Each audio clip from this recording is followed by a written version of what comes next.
Hello friends, welcome to the thinking bridge session of GST practical training. कैसे हैं आप सब? तो आपने ज्वाइन किया है जीएसटी प्रैक्टिकल ट्रेनिंग का course. Here we are going to learn how work is actually done in the top firms, in the big fours. GST में काम कैसे होता है, रिटर्न कंपाइलेशन कैसे होती है, जीएसटी का पोर्टल कैसा दिखता है, ई इनवॉइसिंग जैसी नई चीजें क्या क्या वो चीजें हैं, क्या क्या नया सीखने को हमको जीएसटी की प्रोफाइल में मिलेगा। Everything we are going to learn in this comprehensive practical course. हमारे साथ हैं चिराग सर।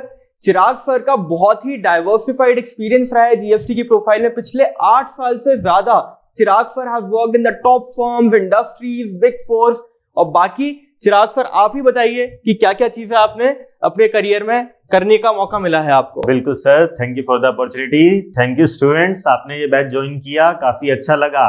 बल्कि जब अर्चित सर मेरे पास पहली बार आए थे एज ए थिंकिंग ब्रिज कि आप हमारे साथ सर मिलकर एक जीएसटी का कोर्स बनाइए बच्चों के लिए, आपने जो इंसाइट, जो नॉलेज गेन की है from the past 7 to 8 years in while working in the big fours, big firms and the industry, sir आप वो बच्चों के साथ इंसाइट शेयर कीजिए। मैंने 1 मिनट के अंदर अर्चित सर को यस बोल दिया था। हाँ, I would like to share my knowledge and my practical experience with the students. तो बच्चों, आज हम मिलकर आपके लिए एक ऐसा बैच लेकर आए, एक ऐसा कोर्स लेकर आए दैट यू विल नो कि हाउ बिग फर्म्स वर्क और कैसे आप ये चीजें प्रैक्टिकली करते हो बिग फर्म्स के अंदर जब आप ज्वाइन करोगे। तो आज हम इस सेशन में ये सब कवर करेंगे। जी, जैसे चिराग सर ने कहा, मेरे को याद है अच्छी तरह, हमने सोचा था एक बार कि हम जीएसटी का भी एक प्रैक्टिकल कोर्स बनाते हैं जैसे हमने ऑडिट का बनाया। तो I approach Chirag sir and Chirag sir ने विद इन अ मिनट कहा कि बिल्कुल ये चीज मिसिंग है इंडस्ट्री में, किसी को नहीं पता कि काम एक्चुअल में कैसे होता है टॉप फर्म्स में। जो हमने थ्योरेटिकली पढ़ा है और जो हम प्रैक्टिकली करते हैं उसमें बहुत डिफरेंस है। And within a minute ही सेड यस कि मैं कोर्स बनाऊंगा, मैं सबको ट्रेन करूंगा and this is going to provide a significant value addition in the profile of everyone.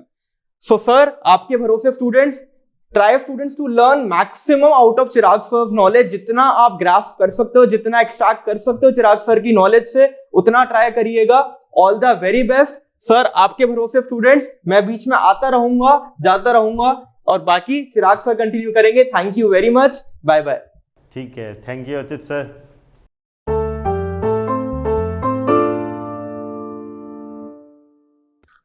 Hello friends, so welcome to the class, welcome to this session, welcome to the GST practical course।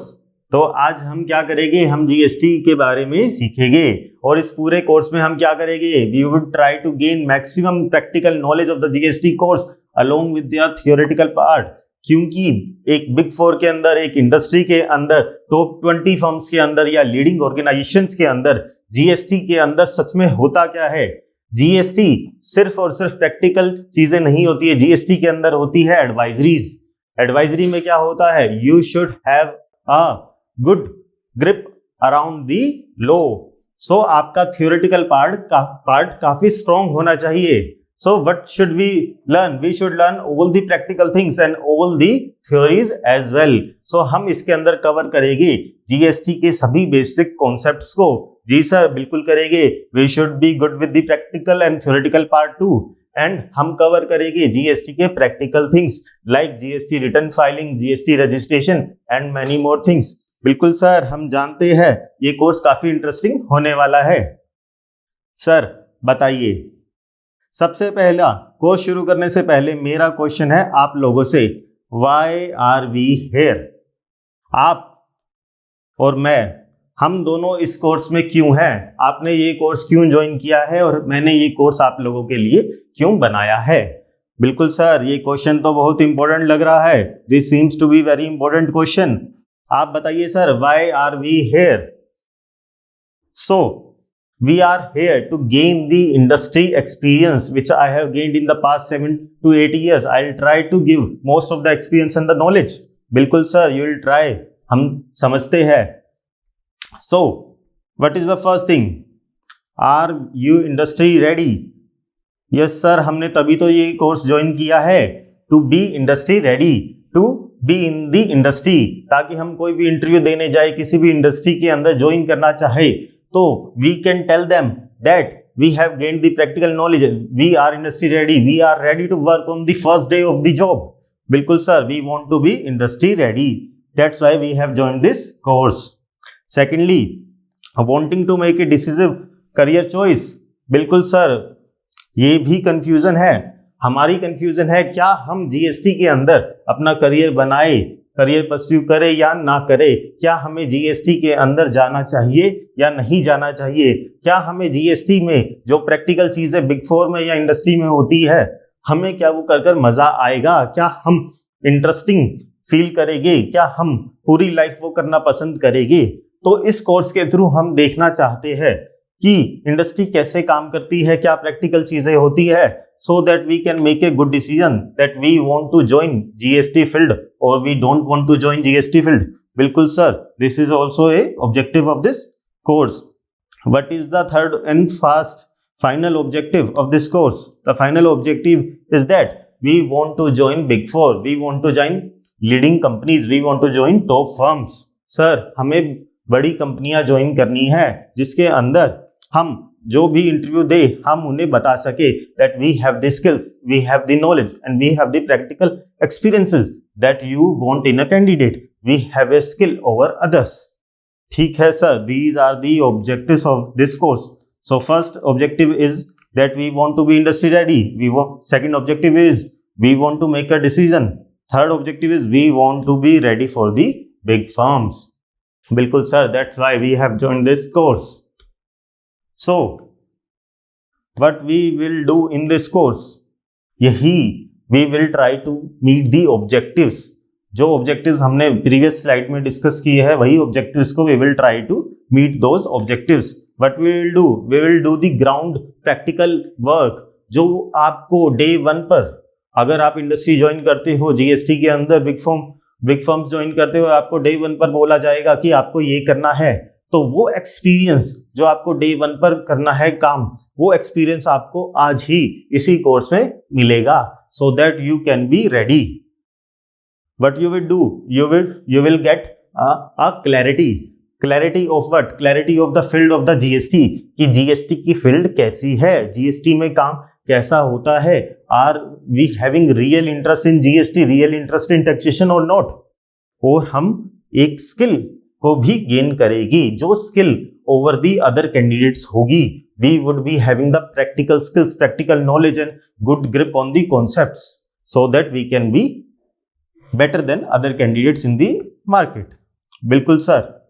Sir, आपने अपने बारे में क्या सब बता दिया है. Yes, I have told you everything about myself, that I have cleared my chartered accountancy course in 2016. I have worked with many of the big firms and also one of the big four firm and also with a leading industry in the market.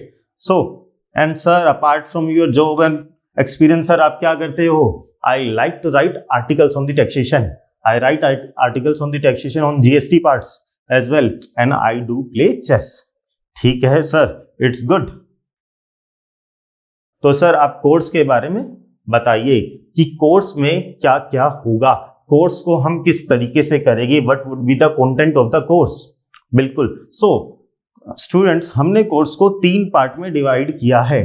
First part is understanding GST, wherein we will try to cover the basic concept of the GST. We will try to have a grip over the knowledge of the GST law, so that we can do the practical things and we can give the best and better advisory to the clients, ताकि हम सब अच्छे से कर सके.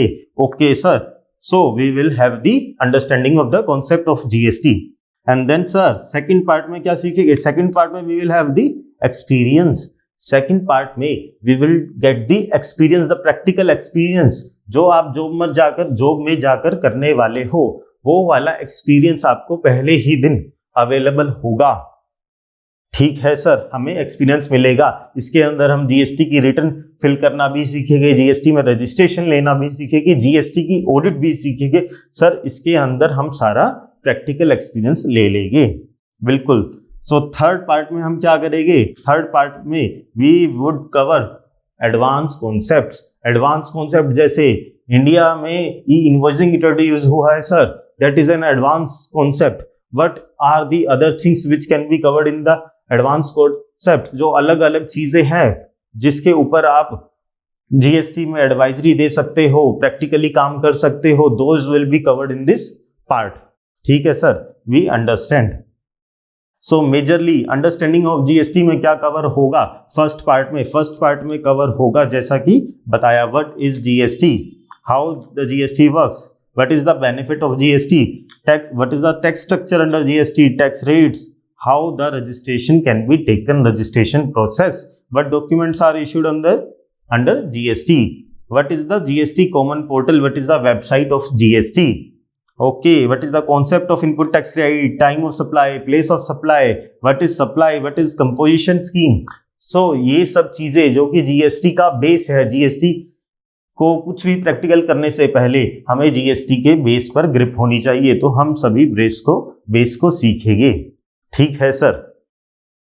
Second, in this second part हमें experience मिलेगा, practical experience क्या करने का, how we can do the GST compliances, clients के लिए कैसे एक बड़ी फर्म के अंदर या इंडस्ट्री के अंदर कंप्लायंसेस किए जाते हैं, how we take the GST registration, how we file the GSTR 1, GSTR 3B, how we do the annual return and the GST audit, इन सब चीजों के ऊपर प्रैक्टिकल एक्सपीरियंसेस को लेंगे। How we do the reconciliation of inputs, ये क्या होता है सर, ये सभी हम सीखेंगे first theoretically and then we will do this practically so that we can be ready 100%. We will see what is the e-way bills, how these are generated and everything about them, ठीक है sir. Practical चीजें हमें पता चलेगी कि how we can serve the clients better. So we want to be GST ready. After having the experience of the practical experiences and learning the basic concepts, we would be GST ready. Okay sir. And sir, advanced concepts में क्या क्या cover होगा? We would try to cover e-invoicing under GST. We would try to cover refund workings, how we can file the refund under the GST. What are the exports? What is called imports? What is the SEZ supplies? What is called zero rated supplies. So such type of concept, जो concept advanced concept कहलाते हैं GST के अंदर, we will try to cover all of those concepts with in a very interesting way. ठीक है sir, हमें समझ आ गया है कि हम इस कोर्स में क्या क्या कवर करने वाले हैं. सो सर, आज के सेशन में, आज आपकी फर्स्ट क्लास है, फर्स्ट सेशन में हम क्या करने वाले हैं cover. So in the first session what we cover, firstly we would understand the VAT concept. VAT concept is a value added concept, value added tax. ये एक टैक्स है, एक टाइप का टैक्स है, तो हम पहले वैल्यू एडिड टैक्स को समझेंगे, because GST is nothing but a VAT, value added tax. Okay sir, so हम पहले बेस को समझेंगे, then we will see how the GST was introduced, what was changed in the India and everything about GST. Okay sir, and after that we will cover the ABCD of GST. What is sir ABCD of GST?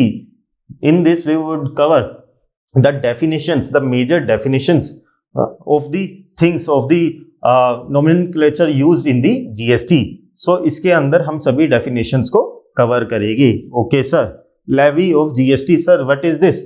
Levy of GST is कि GST कब लगता है, किस पर लगता है, तो हम सभी चीजों को, बिकॉज हर चीज पर जीएसटी नहीं लगता, तो हमें हर चीज के बारे में पढ़ेंगे कि जीएसटी कब लगता है और किस चीज पर लगता है. ठीक है sir. And we would also learn the concept of mix supply and the composite supply which is in the base of GST. Okay sir, so हम समझ गए हैं कि आज हमारे सेशन में क्या क्या कवर होने वाला है. तो हमें सर शुरू करना है इंट्रोडक्शन टू वैट सिस्टम से. What is a value added tax. So this is a introduction to VAT system. So this is Ram, ये हमारी क्लास में आता रहता है, मिस्टर राम. सर आपकी ड्राइंग तो बहुत ही बुरी है. Okay, so sir what is VAT बताइए. VAT is a consumption tax. जैसे इनकम टैक्स होता है और एक वैट होता है, तो इनकम टैक्स और वैट में क्या डिफरेंस होता है. Income tax, when you earn you have to pay a tax. अगर आप 10 लाख रुपए महीना कमाते हो तो आपको एक साल में 1 करोड़ 20 लाख रुपए कमाते हो और एक साल बाद उस इनकम पर टैक्स देना होता है जितना आपने कमाया है. हाँ सर, हम जानते हैं इनकम टैक्स में क्या होता है, हमने पढ़ा है. ओके, बट वैट में क्या होता है, वैट हमारी इनकम पर नहीं लगता। वैट तब लगता है जब हम इनकम को कंज्यूम करते हैं, इनकम को यूज करते हैं, जब हम खर्चा करते हैं, जब हम परचेजेस करते हैं तो वैट लगता है। ओके सर, तो ये कमाई पर नहीं खर्चे पर लगने वाला टैक्स है जिसे वैट कहते हैं। बिल्कुल, सो this is a consumption tax. Okay sir. Secondly sir, this is placed on a supply, ये एक सप्लाई पर लगता है। सप्लाई सर यानी कि एक सेल पर लगता है। अगर किसी भी प्रोडक्ट की, किसी भी गुड्स की, किसी भी सर्विसेज की सेल की जाती है तो आपके ऊपर टैक्स लगता है। जैसे कि आप एक मूवी देखने जाते हो और आपने सर्विसेज ली है एंटरटेनमेंट की, तो आपको टैक्स देना होता है, दैट इज वैट। तो आपको टैक्स देना होता है सप्लाई पर। जब आप एक मोबाइल परचेज करने जाते हो और आप टैक्स देते हो क्योंकि आप इनकम को खर्च कर रहे हो, उस समय पर जो सेल हुई है मोबाइल की, आपको उसके ऊपर टैक्स देना है। ठीक है sir, this is a consumption tax, consumption पर लगता है, ये हमेशा सेल पर लगता है। ये कब लगता है, when ever a value is added, जब वैल्यू को ऐड किया जाता है, सिर्फ ये तभी देना होता है। इस कॉन्सेप्ट को हम एग्जाम्पल के थ्रू समझना चाहेंगे सर। ओके, ये हर स्टेज पर लगता है सप्लाई चेन की, यानी कि गुड्स जब मैन्युफैक्चरर जो है होलसेलर को बेचता है, होलसेलर रिटेलर को बेचता है और रिटेलर हम जैसे कंज्यूमर्स को बेचता है, तो हर प्रोसेस पर, हर सप्लाई चेन के पॉइंट्स पर वैट लगता है, क्योंकि जितनी बार सेल होती है उतनी बार वैट लगता है। ठीक है सर, ये लगता है at every stage of the supply chain. We do understand this point. Sir, how this is different from income tax? As we have already understood that this is a consumption tax, ये income पर नहीं लगता है, ये consumption पर लगता है। Secondly, income tax में आप लोगों ने देखा होगा there are slabs made by the government, that अगर आप ज्यादा अमीर हो, ज्यादा कमाते हो तो आपको ज्यादा टैक्स देना होता है। There are the slabs. इस तरीके से वैट के अंदर कोई स्लैब्स नहीं है। When you are spending the money, when you are making the consumption of the income earned, तो आपको टैक्स देना है, irrespective of the fact that कि आप कितना कमाते हो, आप कितना अमीर हो या नहीं हो। अगर कोई मूवी की टिकट लेने जाता है, चाहे वो 10 लाख कमाता है या 1 लाख कमाता है, उसे मूवी की टिकट पर इक्वल टैक्स देना है। ठीक है sir, we do understand that this is different from income tax. So अभी हम समझते हैं वर्किंग ऑफ वैट, और वैट में जो हमारा कॉन्सेप्ट था that this is added on the value, this is levied when a value is added. तो हम उस कॉन्सेप्ट को एक एग्जांपल के तौर पर समझते हैं। सो सर, ये एग्जांपल आप हमें समझाइए। So the example is, this is mister Shubham. ये कौन है? ये है mister Shubham. Okay sir, this is Shubham. What he does, ये करते क्या है? ये बी कीपिंग का काम करते हैं। ओके सर, मधुमक्खी पालन करते हैं ये। ओके, तो मिस्टर शुभम ने क्या किया, एक दिन मधुमक्खियों से अपना हनी एक्सट्रैक्ट किया। क्या एक्सट्रैक्ट किया? हनी एक्सट्रैक्ट किया। तो इनके पास है हनी। ओके सर, अब क्या होगा? इन्होंने हनी मार्केट में सेल कर दिया। किसको? मिस्टर अमर को। ठीक है सर, मिस्टर अमर को हनी सेल कर दिया। कितने रुपए में सेल किया sir? Honey is sold at 200 rupees. 200 रुपए में हनी मिस्टर ए को सेल कर दिया। मिस्टर ए ने क्या किया? मिस्टर ए ने वो हनी सेल कर दिया। किसको? डाबर को। डाबर ने वो हनी ले लिया।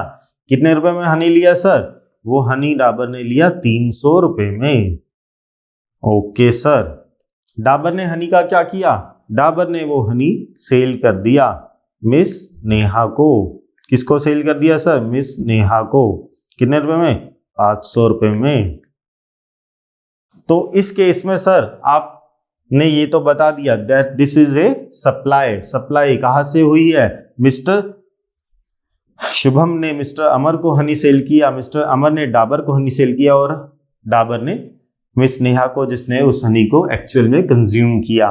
ठीक है सर, तो इसके अंदर वैट कब लगेगा? वैट लगेगा सप्लाई के टाइम पर। हम अज्यूम करते हैं कि वैट का टैक्स रेट जो है वो है 10%। ठीक है सर।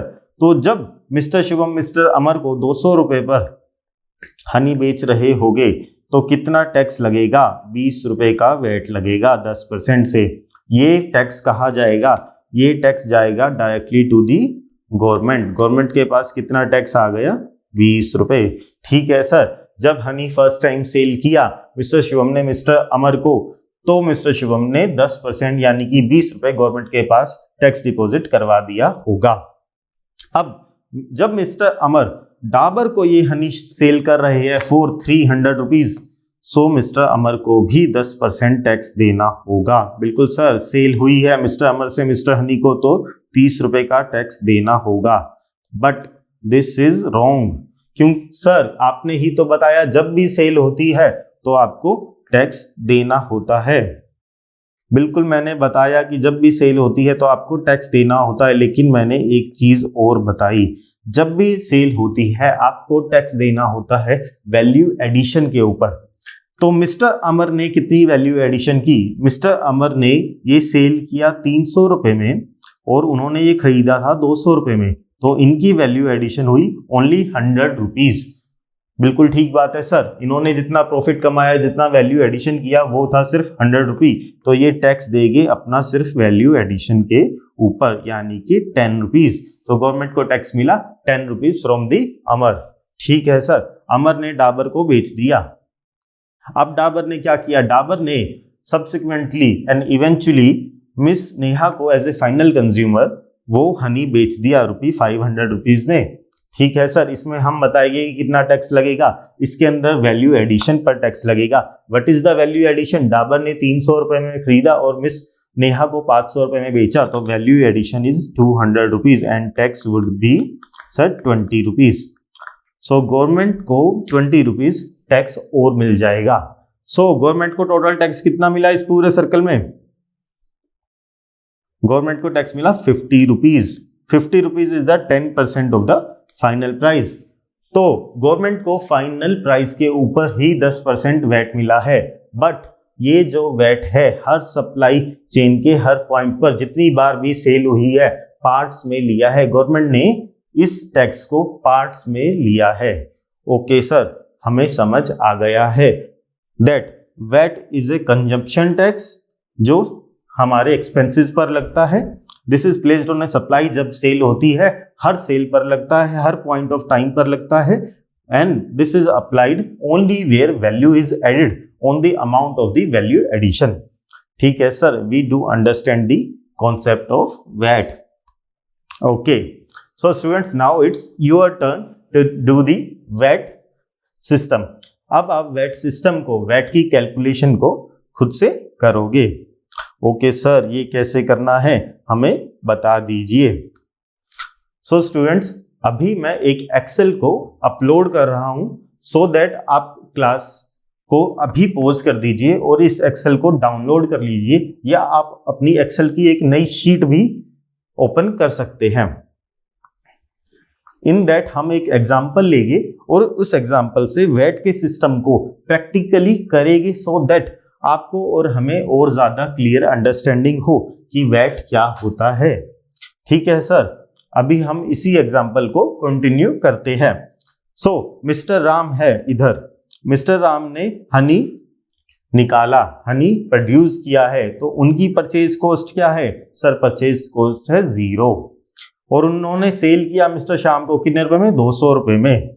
ओके सर, तो sale price is 200 rupees. So what is the value addition by mister Ram? आप बताइए।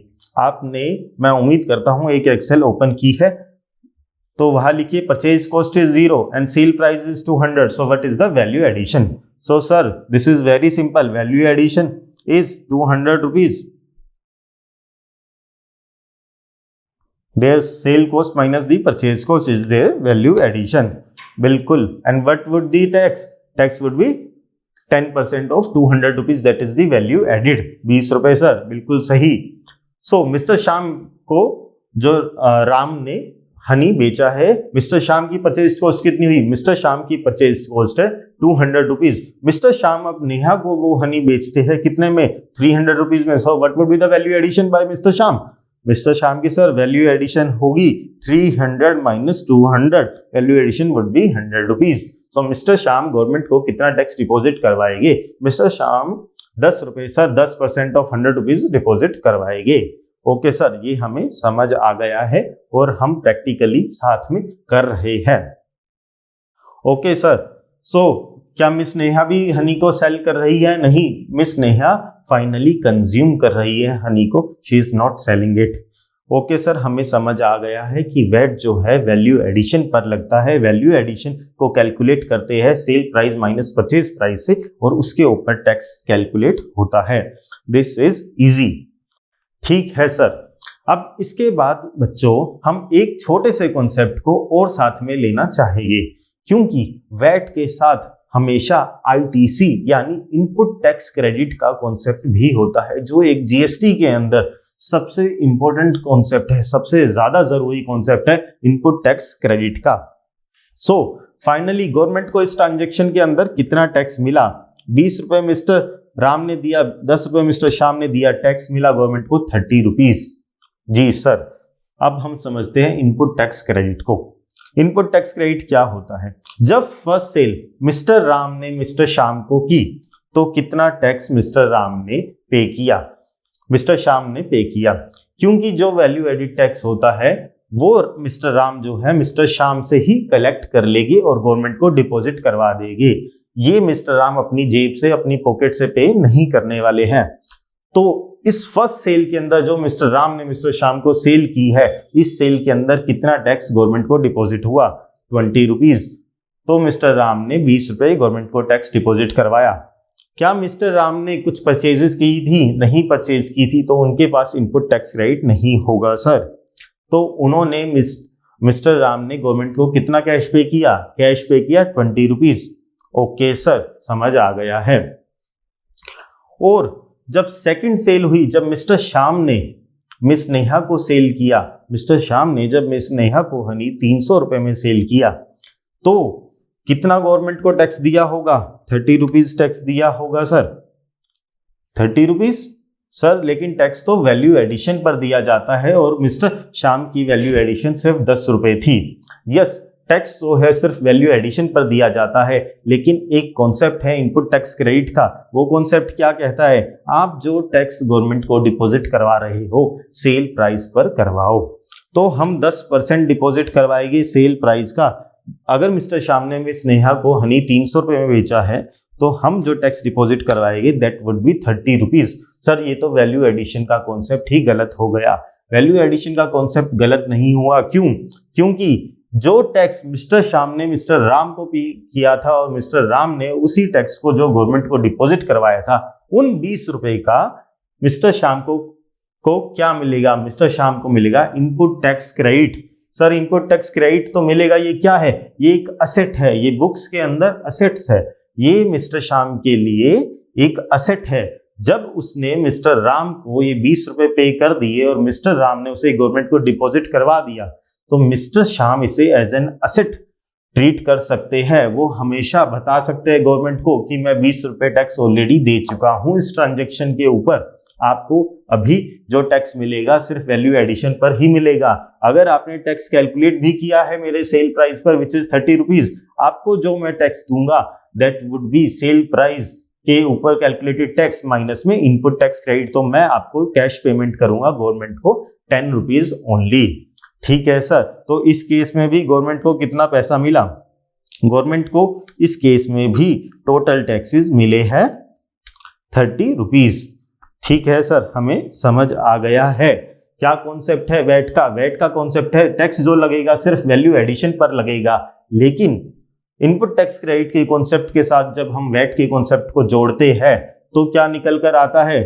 टैक्स कैलकुलेट होगा सेल प्राइस पर, यानी कि 30 rupees in this case, and input tax credit यानी कि एक वर्चुअल एसेट आपकी जो क्रिएट हुई है, आप उस एसेट को यूटिलाइज करोगे, यूज करोगे, उसके बाद आप जो नेट पेमेंट होगी आप वो पेमेंट गवर्नमेंट को करने वाले हो। ठीक है सर, हमें ये समझ आ गया है। तो जब हमें वैट का कॉन्सेप्ट और इनपुट टैक्स क्रेडिट का कॉन्सेप्ट समझ आ गया है, तो क्यों ना हम इसकी अकाउंटिंग एंट्री भी देख ले। जब हम किसी कॉन्सेप्ट की एक अकाउंटिंग एंट्री देखते हैं तो हम इसे अपनी बुक से रिलेट कर सकते हैं, अपने सिलेबस से रिलेट कर सकते हैं। और जब हम कभी भी जीएसटी की एडवाइजरी देते हैं या फिर हम इंडस्ट्री में काम करते हैं, तो हमें साथ में अकाउंटिंग टीम को भी बताना होता है कि आप इसकी ट्रीटमेंट ऐसे कर सकते हो। ठीक है सर, तो हम बुक्स भी देख लेते हैं। तो हम किसकी बुक्स देखते हैं? हम मिस्टर श्याम की बुक्स देखते हैं। मिस्टर श्याम ने जो परचेज किया हनी, कितने रुपए में परचेज किया सर? 200 रुपए में परचेज किया। और मिस्टर श्याम ने क्या दिया? मिस्टर श्याम ने 20 रुपए टैक्स भी दिए। ओके, तो टोटल कितना पैसा मिस्टर श्याम ने मिस्टर राम को दिया? मिस्टर श्याम ने मिस्टर राम को 220 रुपीज दिए। सो एंट्री होगी purchases of 200 debit, ITC of 20 rupees debit, यानी कि हम 20 रुपीज की एक वर्चुअल एसेट को क्रिएट कर रहे हैं। एंड टू कैश, जो हमने कैश पेमेंट की है मिस्टर राम को 220 रुपीज। ठीक है सर, और ये जो 20 रुपीज है ये गवर्नमेंट के पास मिस्टर राम डिपॉजिट करवा देंगे। ओके सर, आगे क्या एंट्री होगी? जब मिस्टर श्याम मिस नेहा को सेल करेंगे तो हम इसकी एंट्री करेंगे। ये सेल होगी 330 रुपीज में, यानी कि 300 की तो होगी सेल, एंड उसके ऊपर हम मिस नेहा से 30 रुपए टैक्स कलेक्ट करेंगे। बिल्कुल सर, 30 रुपए टैक्स कलेक्ट हो जाएगा, लेकिन हमें गवर्नमेंट को तो 10 रुपए ही पे करना है। बिल्कुल, हमें गवर्नमेंट को सिर्फ 10 रुपए ही पे करना है। जब हम गवर्नमेंट को 10 रुपए पे करेंगे तो उसकी क्या एंट्री होगी? हमारे पास एंट्री होगी GST liability debit of 30 rupees, ITC of 20 and cash of 10।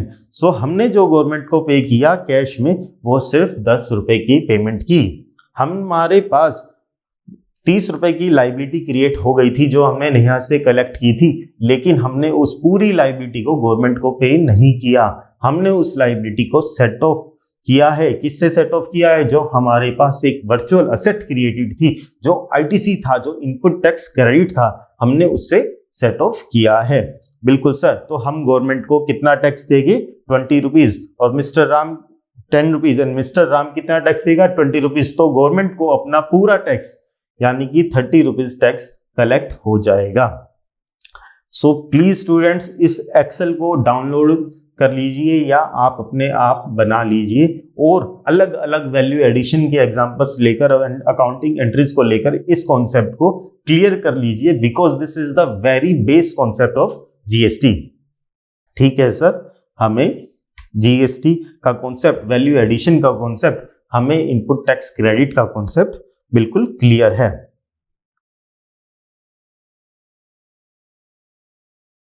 So sir, हम अब आगे चलते हैं जीएसटी की ओर। अभी तक हमने देखा how VAT is calculated, what is VAT, so what is the system of GST.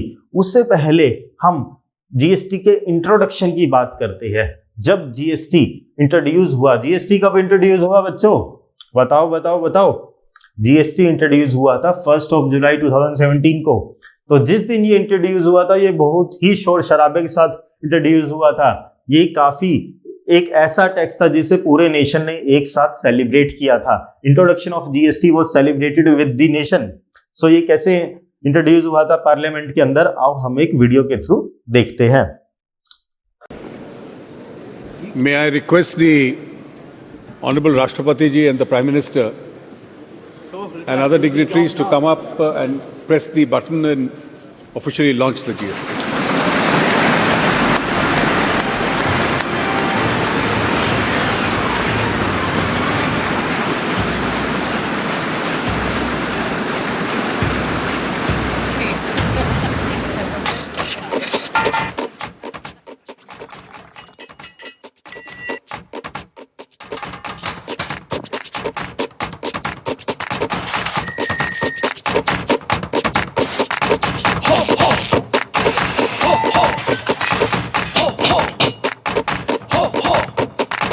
ताता तिरकट दिन ताता तिरकट धा धा तीन ना तिरकट दिन ता तिन तिरकट धा। ओ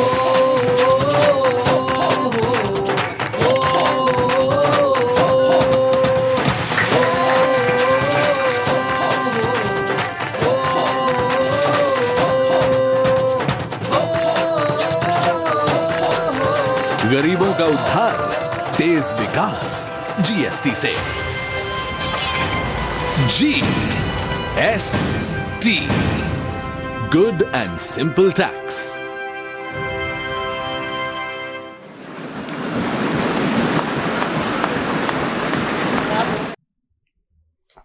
सो फ्रेंड्स, हमने देखा कि जब जीएसटी इंट्रोड्यूस हुआ था तो गवर्नमेंट ने कहा था गरीबों का उद्धार, तेज विकास।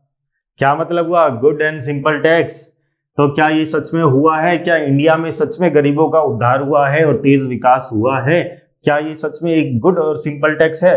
तो आप मुझे ये कोर्स कंप्लीट करने के बाद जरूर बताना, क्या आपको ये कोर्स, ये जो जीएसटी है, ये आपको गुड एंड सिंपल लगा या बहुत कॉम्प्लेक्स लगा है? ये आप खुद डिसाइड करोगे क्या ये एक गुड एंड सिंपल टैक्स है या नहीं।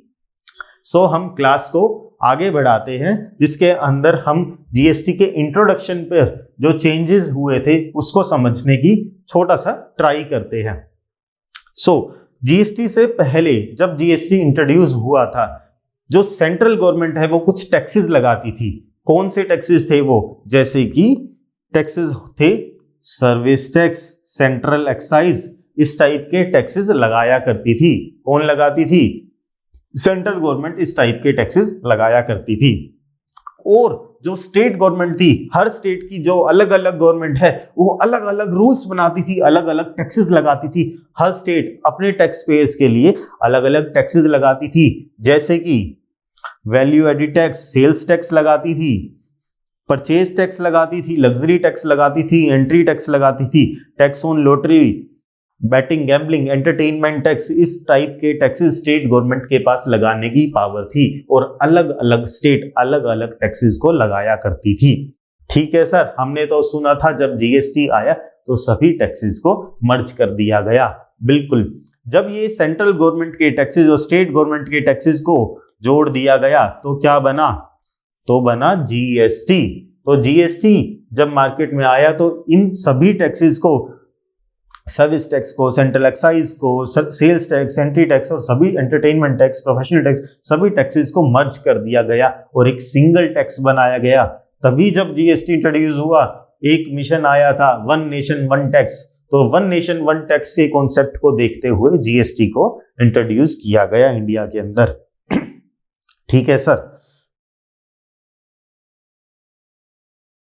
सो हम इसके अंदर एक चीज को समझने की कोशिश करते हैं कि पहले जो टैक्सेस लगते थे, सेंट्रल गवर्नमेंट अलग टैक्सेस लगाती थी, स्टेट गवर्नमेंट अलग टैक्सेस लगाती थी, तो कैसे वो कंज्यूमर के लिए एक्ट करता था, वो कंज्यूमर के ऊपर क्या इंपैक्ट डालता था, और जीएसटी आने से क्या कंज्यूमर को कोई बेनिफिट हुआ है या नहीं हुआ है।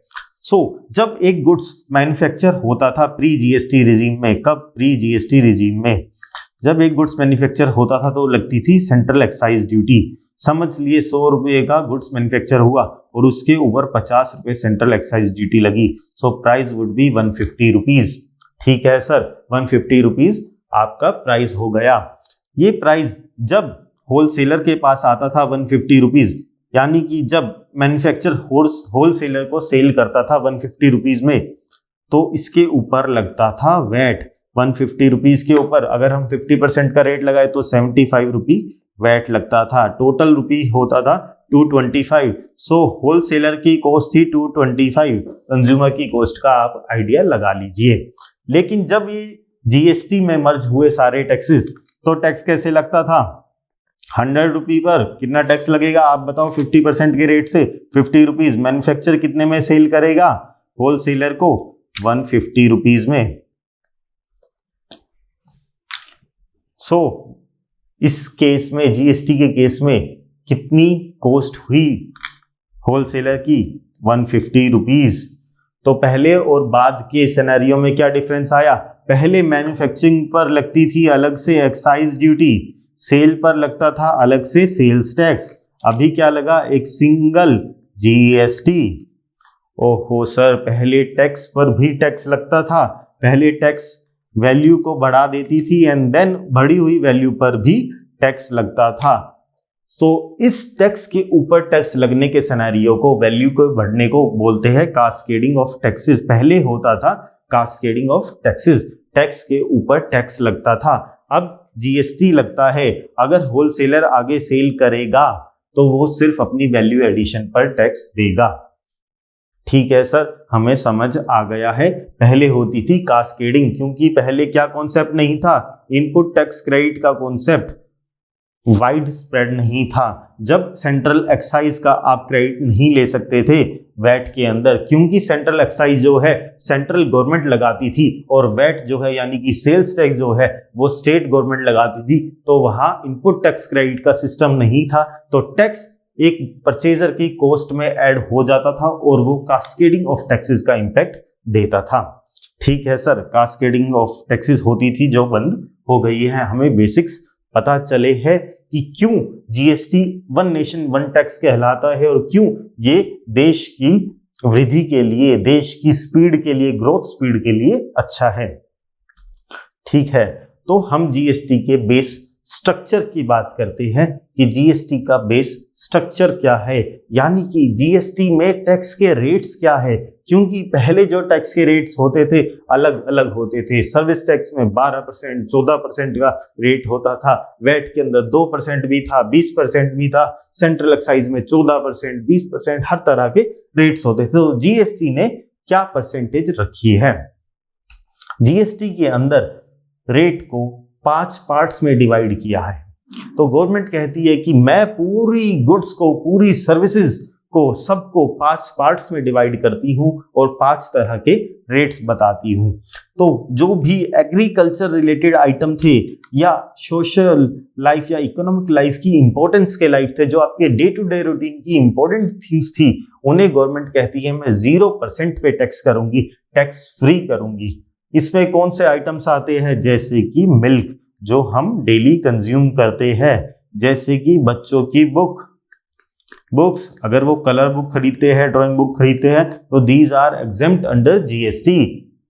Renting of agriculture land for agriculture purposes, अगर एग्रीकल्चर पर्पसेस के लिए यानी कि खेती करने के लिए एग्रीकल्चर लैंड को रेंट पे भी दिया जाएगा तो भी वो 0% टैक्स में आएगा, यानी उसके ऊपर गवर्नमेंट कोई टैक्स चार्ज नहीं करेगी। ठीक है सर, सेकंड कैटेगरी क्या है? सेकंड कैटेगरी है प्रायोरिटी गुड्स लाइक मेडिसिन। तो जैसे दवाइयां है या और चीजें हैं जो प्रायोरिटी गुड्स है, जो आपकी डे टू डे नेसेसिटी तो नहीं है लेकिन प्रायोरिटी ग्रुप है, तो प्रायोरिटी ग्रुप जो है उसे सिर्फ 5% के ऊपर टैक्स किया गया। ठीक है सर। सो नेक्स्ट स्लैब क्या है? नेक्स्ट स्लैब है 28% की। 28% पर सर ये तो काफी ज्यादा रेट है, इस पर क्या टैक्स किया? इसके ऊपर टैक्स किए luxury things, luxury cars, luxury watches, AC, laptop, mobile, ये आपके लग्जरी आइटम्स जो है इन्हें 28% के ऊपर गवर्नमेंट ने टैक्स करने का डिसीजन लिया। ठीक है सर। और क्या रेट्स है? 12% और 18%। These seems to be sir nominal rates, seems to be okay rate. Yes, ये वो रेट है जो maximum of goods and services पर लगते हैं। मैक्सिमम गुड्स एंड सर्विसेज आपकी 12 या 18% में फॉल करती है। जैसे कि जो ट्रेनिंग सर्विसेज है, जो थिंकिंग ब्रिज आपको ट्रेनिंग सर्विसेज प्रोवाइड करता है, इसके ऊपर 18% सर्विसेज लगती है। जैसे एक चार्टेड अकाउंटेंट की सर्विसेज है, जो बिग 4 की सर्विसेज है, वो सर्विसेज 18% के अंदर टैक्सेबल होती है। ठीक है सर। ये रेजिडुअल एंट्रीज है, इनके अंदर maximum goods and services fall करती है। और क्या टैक्स रेट है? फिफ्थ स्लैब, लास्ट स्लैब जो गवर्नमेंट ने बनाई, वो बनाई 3% की। 3% के अंदर गवर्नमेंट ने रखा gold, James, jewellery, precious metals, ये चीजें गवर्नमेंट ने कहा कि हम 3% पर चार्ज करेंगे। ये रेट सर डिसाइड कैसे हुए? ये रेट्स 2 बेसिस पर डिसाइड हुए। फर्स्ट बेस की गुड्स कितने प्रायोरिटी वाले हैं, कितने इंपॉर्टेंस वाले हैं, नेशन के लिए कितने जरूरी है। सेकेंडली ये डिसाइड हुए कि इनके ऊपर प्रीवियसली क्या इफेक्टिव रेट आता था। इफेक्टिव रेट यानी कि एक्साइज प्लस सेल्स टैक्स और सब लगकर जो इफेक्टिव टैक्स रेट बनता था, तो वो कितना आता था, उसके आसपास कोई रेट रखा है जीएसटी के अंदर। ठीक है सर। जीएसटी के अंदर मैक्सिमम चीजें 12 और 18% में टैक्सेबल है, लग्जरी चीजें 28% पे, और जो इंपॉर्टेंट चीजें वो 0 या 5% पे टैक्सेबल है। हमें पता है जीएसटी का स्ट्रक्चर। तो सर जीएसटी आया, वन नेशन वन टैक्स लेकर आया, कास्केडिंग को भी हटा दिया। बहुत सारे बेनिफिट है, काफी इंटरेस्टिंग लग रहे हैं हमें ये बेनिफिट। और क्या बेनिफिट है जीएसटी के, जीएसटी और क्या लेकर आया मार्केट के लिए या नेशन के लिए। जीएसटी लेकर आया एम्प्लॉयमेंट अपॉर्चुनिटीज। सबसे ज्यादा फायदा किसको हुआ जीएसटी के आने से? जब जीएसटी इंट्रोड्यूस हुआ था तो पूरे इंडिया में सबसे ज्यादा खुश थे आप, यानी कि चार्टर्ड अकाउंटेंट्स, यानी कि हम, यानी कि चार्टर्ड अकाउंटेंट्स। सबसे ज्यादा खुश थे कॉमर्स के स्टूडेंट्स, क्योंकि उन्हें मिलने वाली थी एम्प्लॉयमेंट अपॉर्चुनिटीज, वर्क अपॉर्चुनिटीज। सबसे ज्यादा एम्प्लॉयमेंट अपॉर्चुनिटीज जनरेट की है जीएसटी ने। आज भी आप मार्केट में देखते हो, जॉब ढूंढते हो, तो सबसे पहले एक छोटी फर्म भी होगी तो वो आपसे पूछेगी क्या आपको जीएसटी का कुछ आता है। अगर जीएसटी के लिए आपने प्रैक्टिकल कुछ काम किया है तो आपके लिए एम्प्लॉयमेंट है। अगर आपको जीएसटी की रिटर्न भरनी भी आती है तो मैं आपको रख लूंगा, ताकि आप अगर सभी काम भी करोगे, अपनी खुद की प्रैक्टिस भी करोगे, इनकम टैक्स भी करोगे, जीएसटी भी करोगे और ऑडिट भी करोगे, तो भी जीएसटी आना होगा। जब भी आप किसी क्लाइंट को पिच करोगे तो वो क्लाइंट भी कहेगा मैं आपको अपना इनकम टैक्स का काम तो दे देता हूं, साथ में जीएसटी का काम भी करना मेरा। तो एम्प्लॉयमेंट अपॉर्चुनिटीज, वर्क अपॉर्चुनिटीज आई। ये एम्प्लॉयमेंट अपॉर्चुनिटीज तो सर पहले भी थी, पहले भी तो सेल्स टैक्स या एक्साइज या सर्विस टैक्स का काम होता था। तो ये इंक्रीज कैसे हुई है? ये तो पहले भी थी। मैं आपको एक एग्जांपल के थ्रू समझाता हूं कि ये अपॉर्चुनिटीज कैसे मल्टीप्लाई हुई है, कैसे इंक्रीज हुई है, मल्टीफोल्ड इंक्रीज आया है। पहले अगर हम एक एग्जांपल लेते हैं टेलीकॉम कंपनी का। किसका? टेलीकॉम कंपनी का। तो टेलीकॉम कंपनी को पहले क्या रिटर्न्स फाइल करनी होती थी, कैसे टैक्सेस देने होते थे? टेलीकॉम कंपनी को सिर्फ एक टैक्स देना होता था। कौन सा? सर्विस टैक्स देना होता था सर, हमें पता है। उसकी रिटर्न कैसे फाइल होती थी? एक साल में सिर्फ 2 रिटर्न फाइल होती थी, यानी कि हाफ ईयरली रिटर्न थी। तो कितने कंप्लायंसेस करने हुए? एक साल में 2 रिटर्न। और टेलीकॉम की कंपनी सिर्फ 2 रिटर्न फाइल करके चल जाती थी, चाहे वो इंडिया के सभी 25 स्टेट में या उससे भी ज्यादा स्टेट्स में रजिस्टर्ड हो, या 30 स्टेट्स में रजिस्टर्ड हो, तो भी उसे इंडिया में सिर्फ 2 रिटर्न फाइल करनी होती थी। ठीक है सर, जब जीएसटी में ट्रांजिशन हुआ तो क्या हो गया अलग से कि हमारी एम्प्लॉयमेंट अपॉर्चुनिटी बढ़ जाएगी। जीएसटी में हमें फाइल करनी होती है GSTR1 once in a month, यानी कि एक साल में 12। सिंगल इन ए स्टेट, यानी कि 30 स्टेट में 30, यानी कि एक महीने में 360, एक साल में 360। हमें फाइल करनी होती है GSTR3B। कितनी? एक महीने में 1, हर स्टेट में 1, यानी कि एक साल में 360। हमें फाइल करनी होती है GSTR9। हमें फाइल करनी होती है GSTR9C। कितनी फाइल करनी होती है? एक स्टेट में 1, साल में 1 बार, और एक स्टेट में 1, साल में 1 बार। तो कितनी रिटर्न्स हो गई? 720 प्लस 24, 744। सर 744। एक टेलीकॉम कंपनी जिसके सर्कल्स, जिसके टावर्स ऑल ओवर इंडिया है, हर इंडिया में हर जगह 30 स्टेट्स में अराउंड अगर वो अपनी सर्विसेज प्रोवाइड करते हैं, तो उन्हें जीएसटी में 744 रिटर्न्स फाइल करनी होगी, जबकि वो सर्विस टैक्स रिजीम में, यानी अर्लियर रिजीम में, प्री जीएसटी रिजीम में सिर्फ 2 रिटर्न्स फाइल करते थे। तो इनके पास एक्स्ट्रा कंप्लायंस कितना आया? 742 रिटर्न्स। 742 रिटर्न्स फाइल करने के लिए एक साल में उन्हें कितने चार्टर्ड अकाउंटेंट्स की सर्विसेज की जरूरत होती होगी, आप ये अंदाजा खुद लगा लेना। ठीक है सर, एम्प्लॉयमेंट अपॉर्चुनिटी तो इंक्रीज हुई होगी और बहुत ज्यादा इंक्रीज हुई होगी, हम समझते हैं। कास्केडिंग ऑफ टैक्सेस कम हुए हैं, जीएसटी का बेनिफिट हम जानते हैं। और क्योंकि अगर कास्केडिंग ऑफ टैक्सेस खत्म हो जाएंगे, यानी टैक्स पर टैक्स नहीं लगेगा, तो मार्केट में चीजों का प्राइस भी कम होगा। There would be reduction in the price in the market. Okay, common national market बनेगा। पहले क्या था? हर स्टेट अपनी मर्जी से वैट का रेट डिसाइड करता था, मैं 20% टैक्स लगाऊंगा, मैं 10% टैक्स लगाऊंगा, या मैं टैक्स ही नहीं लगाऊंगा। अब एक कॉमन नेशनल मार्केट है। अब पूरे मार्केट के अंदर, पूरे इंडिया के अंदर, पूरे नेशन के अंदर वन नेशन वन टैक्स का कॉन्सेप्ट चलता है। सारा कॉन्सेप्ट जीएसटी का इलेक्ट्रॉनिक है। There is full transparency. GST ने अपनी वेबसाइट बनाई है जीएसटी पोर्टल gst.gov.in, जिस वेबसाइट के ऊपर हम अलग से सेशन लेंगे और उस वेबसाइट का पूरा ओवरव्यू भी देखेंगे और समझेंगे। तो जीएसटी का जो पूरा सिस्टम है वो काफी ज्यादा ट्रांसपेरेंट है, कुछ ऑफलाइन चीजें नहीं है। ये सिंप्लीफाइड टैक्स है। सिंप्लीफाइड टैक्स कैसे? पहले अगर एक चार्टेड अकाउंटेंट को प्रैक्टिस करनी थी तो उसे सारे इंडिया के स्टेट्स के पता होना चाहिए था किस स्टेट में किस चीज पर कितना वैट लगता है या नहीं लगता है। अब उन्हें फ्यूचर ओनली फ्यूअर रेट्स याद करने हैं, फ्यूअर एग्जम्पशंस याद करनी है। सिर्फ एक जगह एक लॉ में देखना है कि कितना टैक्स का रेट है इस प्रोडक्ट के ऊपर और कितनी एग्जम्पशंस अवेलेबल है। उन्हें अलग अलग स्टेट के लिए अलग अलग फॉर्म्स को नहीं फिल करना, अलग अलग रेट्स को, अलग अलग एग्जम्पशंस को चेक नहीं करना है। तो these are the benefits of the system. Chartered accountant के लिए सब कुछ ईजी हो गया है और कंपनी के लिए कंप्लायंसेस बढ़ गई है, तो हमारे लिए एम्प्लॉयमेंट अपॉर्चुनिटीज बढ़ गई है।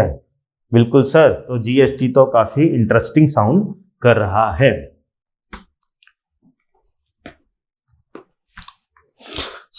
अब हम आगे बढ़ते हैं जीएसटी में। जब जीएसटी में हमें आगे बढ़ना है तो हमें बेसिक टर्म्स पता होनी चाहिए, जो हम इस कोर्स के अलग अलग क्लासेस में अलग अलग टर्म्स को यूज करेंगे, जैसे कि इनपुट टैक्स क्रेडिट या और कोई टर्म। तो हमें उन बेसिक टर्म्स की बेसिक अंडरस्टैंडिंग होनी चाहिए, ताकि जब हम यानी मैं अगर कोई भी टर्म यूज करूं तो आपको तुरंत पता चल जाए, और जब आप कोई इंटरव्यू दे रहे हो या किसी क्लाइंट से बातें कर रहे हो तो आपको पता हो कि उन्होंने जो टर्म यूज की है उन टर्म्स का क्या मतलब है जीएसटी के अंदर। ठीक है सर, तो बेसिक डेफिनेशंस को हम कवर करते हैं क्विकली। तो फर्स्टली इनपुट क्या होता है? जैसे हमने जीएसटी में देखा कि हम कुछ भी परचेज करते हैं तो हम उसके ऊपर टैक्स देते हैं और वो टैक्स हमारा इनपुट टैक्स क्रेडिट बन जाता है। तो जो हमने परचेज किया, जो भी गुड्स हमने परचेज किए, यानी कि एक लैपटॉप हमने परचेज किया अपने ऑफिस के लिए जिसके ऊपर हमने टैक्स दिया, टैक्स है इनपुट टैक्स क्रेडिट, तो वो लैपटॉप क्या है? लैपटॉप है इनपुट। यानी कि हर जो गुड्स हमने अपने बिजनेस में परचेज किया है वो है इनपुट। हर गुड्स जो है वो बनते हैं इनपुट बिजनेस में परचेज होने के बाद। इनपुट सर्विस क्या होती है? इनपुट सर्विस होती है अगर हमने बिजनेस में सर्विसेज को प्रोक्योर किया है। अगर हमारा एक बिजनेस है, हमारी एक फैक्ट्री है और हमने उस मैन्युफैक्चरिंग बिजनेस के लिए एक चार्टर्ड अकाउंटेंट को हायर किया है और उसकी सर्विसेज को अवेल किया है, तो जो चार्टर्ड अकाउंटेंट की सर्विसेज को हमने अवेल किया है वो हमारे बिजनेस के लिए क्या है? वो हमारे बिजनेस के लिए है इनपुट सर्विसेज। ओके सर, अगर हम गुड्स को प्रोक्योर करते हैं बिजनेस के लिए तो वो है इनपुट्स, और अगर हम सर्विसेज को प्रोक्योर करते हैं, सर्विस को अवेल करते हैं, तो वो है input services. This is very simple concept sir. बिल्कुल। सो नॉन टैक्सेबल सप्लाईज क्या होती है? जीएसटी के अंदर नॉन टैक्सेबल सप्लाईज होती है जिनके ऊपर जीएसटी में टैक्स ही नहीं लगता है, जीएसटी ने उसे कवर ही नहीं किया है। दो supplies which are out of the ambit of GST, वो सेल्स जिसकी सेल करने पर आपको टैक्स ही नहीं देना है, that is out of the ambit of GST. तो वो कौन सी सप्लाईज होती है? जैसे अल्कोहल की सप्लाईज, जैसे लैंड की सप्लाई। अगर आप कोई जमीन बेचते हो तो आपको जीएसटी नहीं देना है। इसलिए नहीं देना है क्योंकि गवर्नमेंट ने उसे एग्जम्प्ट किया है, बल्कि इसलिए नहीं देना है because that is out of the ambit of the GST, वो नॉन टैक्सेबल सप्लाई है। इसी तरीके से नॉन टैक्सेबल सप्लाईज होती है। सर फिर एग्जेम्प्ट सप्लाईज क्या होती है? एग्जेम्प्ट सप्लाईज वो सप्लाईज होती है जो जीएसटी के अंदर तो कवर्ड है, जीएसटी की डेफिनेशन के अंदर आता है, लेकिन गवर्नमेंट ने स्पेसिफिकली बोला है कि हम इनके ऊपर टैक्स चार्ज नहीं करेंगे, हम इनके ऊपर 0% चार्ज करेंगे। जैसे गवर्नमेंट ने कहा कि मिल्क जो आपके घर डेली आता है, वो मिल्क जो है हम उसके ऊपर टैक्स चार्ज नहीं करेंगे, तो that would be considered as a exempt supply, क्योंकि गवर्नमेंट ने उसे क्या किया हुआ है? गवर्नमेंट ने उसे टैक्स एग्जेम्प्ट किया हुआ है। ठीक है सर, तो एग्जेम्प्ट सप्लाईज वो सप्लाईज होती है जिसके ऊपर गवर्नमेंट 0% चार्ज करता है या टैक्स चार्ज करने से मना करता है। और नॉन टैक्सेबल सप्लाईज जैसे कि अल्कोहल, ये सप्लाईज ऐसी सप्लाईज होती है जो कि out of the ambit of GST है, जीएसटी के एम्बिट से बाहर है। ओके सर, हमें बेसिक चीजें पता चल रही है। आगे बताइए कंसीडरेशन। तो कंसीडरेशन जो जीएसटी के अंदर होता है, इसे हम एक बहुत ही इंटरेस्टिंग एग्जांपल से समझते हैं क्योंकि ये काफी इंपॉर्टेंट टर्म है basic in the basics of GST. So what is A consideration? So sir, मुझे अपनी एक पुरानी गाड़ी सेल करनी है, ये गाड़ी मुझे आपको सेल करनी है। आप देख लीजिए, गाड़ी चेक कर लीजिए और अगर आपको गाड़ी पसंद आती है तो मुझे आप अपना कोड दे दीजिए कि कितने में आप ये गाड़ी बाय करोगे। सर, गाड़ी तो मैंने देख ली है और गाड़ी मुझे पसंद भी आई है। मुझे लगता है इस गाड़ी की मार्केट वैल्यू 1 लाख रुपए तक है। अगर आप फाइनल करो तो मैं अभी आपको पैसे दे देता हूं और गाड़ी ले जाता हूं। ठीक है सर, मुझे भी इस गाड़ी की कीमत 1 लाख रुपए ठीक लगती है, मुझे आपका प्राइस अच्छा लगा। आप एक काम कीजिए, मुझे 1 लाख रुपए दे दीजिए और आप इस गाड़ी को ले जाइए। बिल्कुल सर, तो ये डील फाइनल करते हैं और आप ये लीजिए आपके 1 लाख रुपए। सो फ्रेंड्स, हमने क्या देखा? हमने एक एग्जाम्पल देखा। उस एग्जाम्पल में क्या हो रहा था? मिस्टर चिराग अपनी गाड़ी सेल कर रहे थे। किसको? मिस्टर चिराग को अपनी गाड़ी सेल कर रहे थे।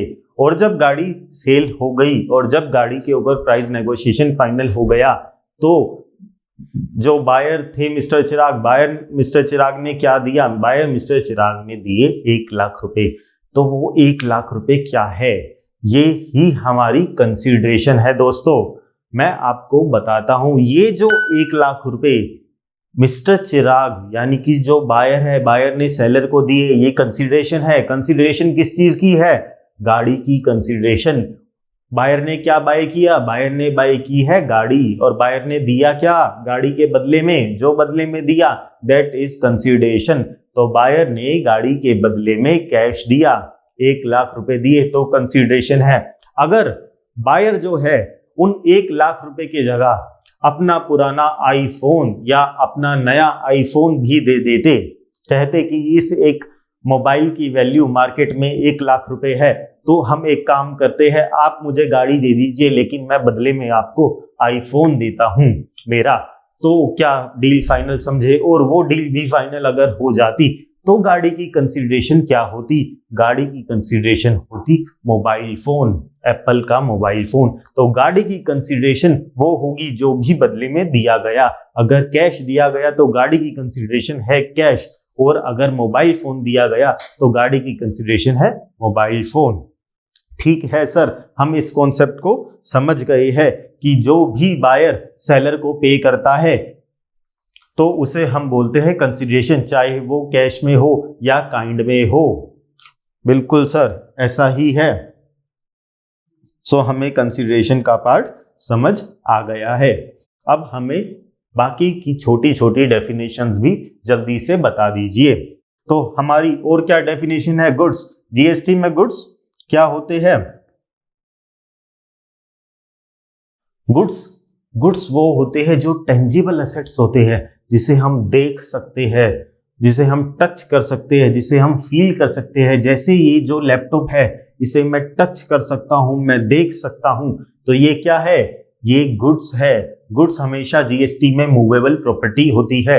जैसे कि लैंड है, लैंड क्या है? लैंड इमूवेबल प्रॉपर्टी है, वो हिल नहीं सकती अपनी जगह से। सिर्फ मूवेबल प्रॉपर्टी को हम गुड्स बोलते हैं, लैंड को गुड्स नहीं बोलते। और क्योंकि लैंड गुड्स नहीं है, वो जीएसटी में टैक्सेबल भी नहीं है। वो क्या हुई? अगर वो जीएसटी के एम्बिट में नहीं है, टैक्सेबल नहीं है, गुड्स नहीं है, तो वो क्या है सर? वो है नॉन टैक्सेबल सप्लाईज। क्या वो एग्जेम्प्ट सप्लाईज है? नहीं, क्योंकि वो जीएसटी के एम्बिट से बाहर है। एग्जेम्प्ट सप्लाईज वो सप्लाईज होती है सर जो गवर्नमेंट ने स्पेसिफिकली एग्जेम्प्ट किया हुआ है। लेकिन सर लैंड जो है एक मूवेबल गुड नहीं है, तो वो गुड्स की डेफिनेशन में नहीं आता, वो जीएसटी के एम्बिट में नहीं आता। ठीक है सर, तो गुड्स क्या होते हैं? हर एक टेंजिबल एसेट एक गुड्स होती है जो मूवेबल भी हो। बिल्कुल। सर्विसेज क्या होती है सर? सर्विसेज टेंजिबल नहीं होती है। सर्विसेज के कुछ एग्जांपल, तो सर्विसेज के एग्जांपल है जैसे कि एक चार्टर्ड अकाउंटेंट, एक बिग फोर अपने क्लाइंट्स को सर्विसेज देती है। कैसी सर्विसेज? कंसल्टिंग सर्विसेज देती है टैक्स के अंदर। तो उस सर्विसेज के अंदर, उन सर्विसेज के अंडर क्या होता है? वो क्या दिया? जो चार्टर्ड अकाउंटेंट ने, जो बिग फोर ने अपने क्लाइंट को दिया, वो क्या है? वो है सर्विस। क्या हम उसे देख सकते हैं? हम सर्विस को देख सकते हैं? नहीं, हम सर्विस को नहीं देख सकते, हम टच नहीं कर सकते। वो टेंजिबल नहीं होती, वो होती है इंटेंजिबल। तो हर इंटेंजिबल चीज सर्विस होती है। लो क्या कहता है? लो कहता है services means anything other than goods. जो गुड्स नहीं है वो सर्विसेज है, यानी कि जिसे हम देख सकते हैं, जो मूवेबल है, जो टेंजेबल है वो गुड्स है, और जो भी टेंजेबल नहीं है, जो भी गुड्स नहीं है वो सर्विसेज है। सर सर्विसेज का एक और एग्जांपल, जैसे कि मैं आपको ट्रेनिंग दे रहा हूं, तो ये जो ट्रेनिंग दे रहा हूं ये सर्विसेज, ट्रेनिंग सर्विसेज क्या है? ये सर्विसेज है, क्योंकि ये टेंजेबल नहीं है। सर कैसी बात कर रहे हो? आप तो टेंजेबल हो, हम आपको देख सकते हैं, आप कोई भूत थोड़ी हो। अरे बच्चों, मैं आपको जो दे रहा हूं वो ट्रेनिंग सर्विसेज है, तो मैं आपको जो दे रहा हूं वो ट्रेनिंग दे रहा हूं, मैं कोई टेंजिबल चीज नहीं दे रहा हूं। क्या आप ट्रेनिंग को देख सकते हो? आप ट्रेनिंग को नहीं देख सकते हो। ट्रेनिंग एक नॉलेज है, मैं आपको नॉलेज दे रहा हूं, नॉलेज शिफ्ट कर रहा हूं। नॉलेज जो है एक टेंजिबल एसेट नहीं है, तो मैं आपको जो नॉलेज दे रहा हूं, अपना कंटेंट दे रहा हूं, ये सभी सर्विसेज के अंदर काउंट होगा। ठीक है सर, गुड्स और सर्विसेज हमें समझ आ गया। What are the exports and imports? इसका क्या मतलब होता है? अगर इंडिया से बाहर कुछ भी जा रहा है, अगर कोई गुड्स आपने इंडिया से बाहर भेज दिए है या आपने अपनी सर्विसेज इंडिया के बाहर दी है, तो क्या हुआ? एक्सपोर्ट्स।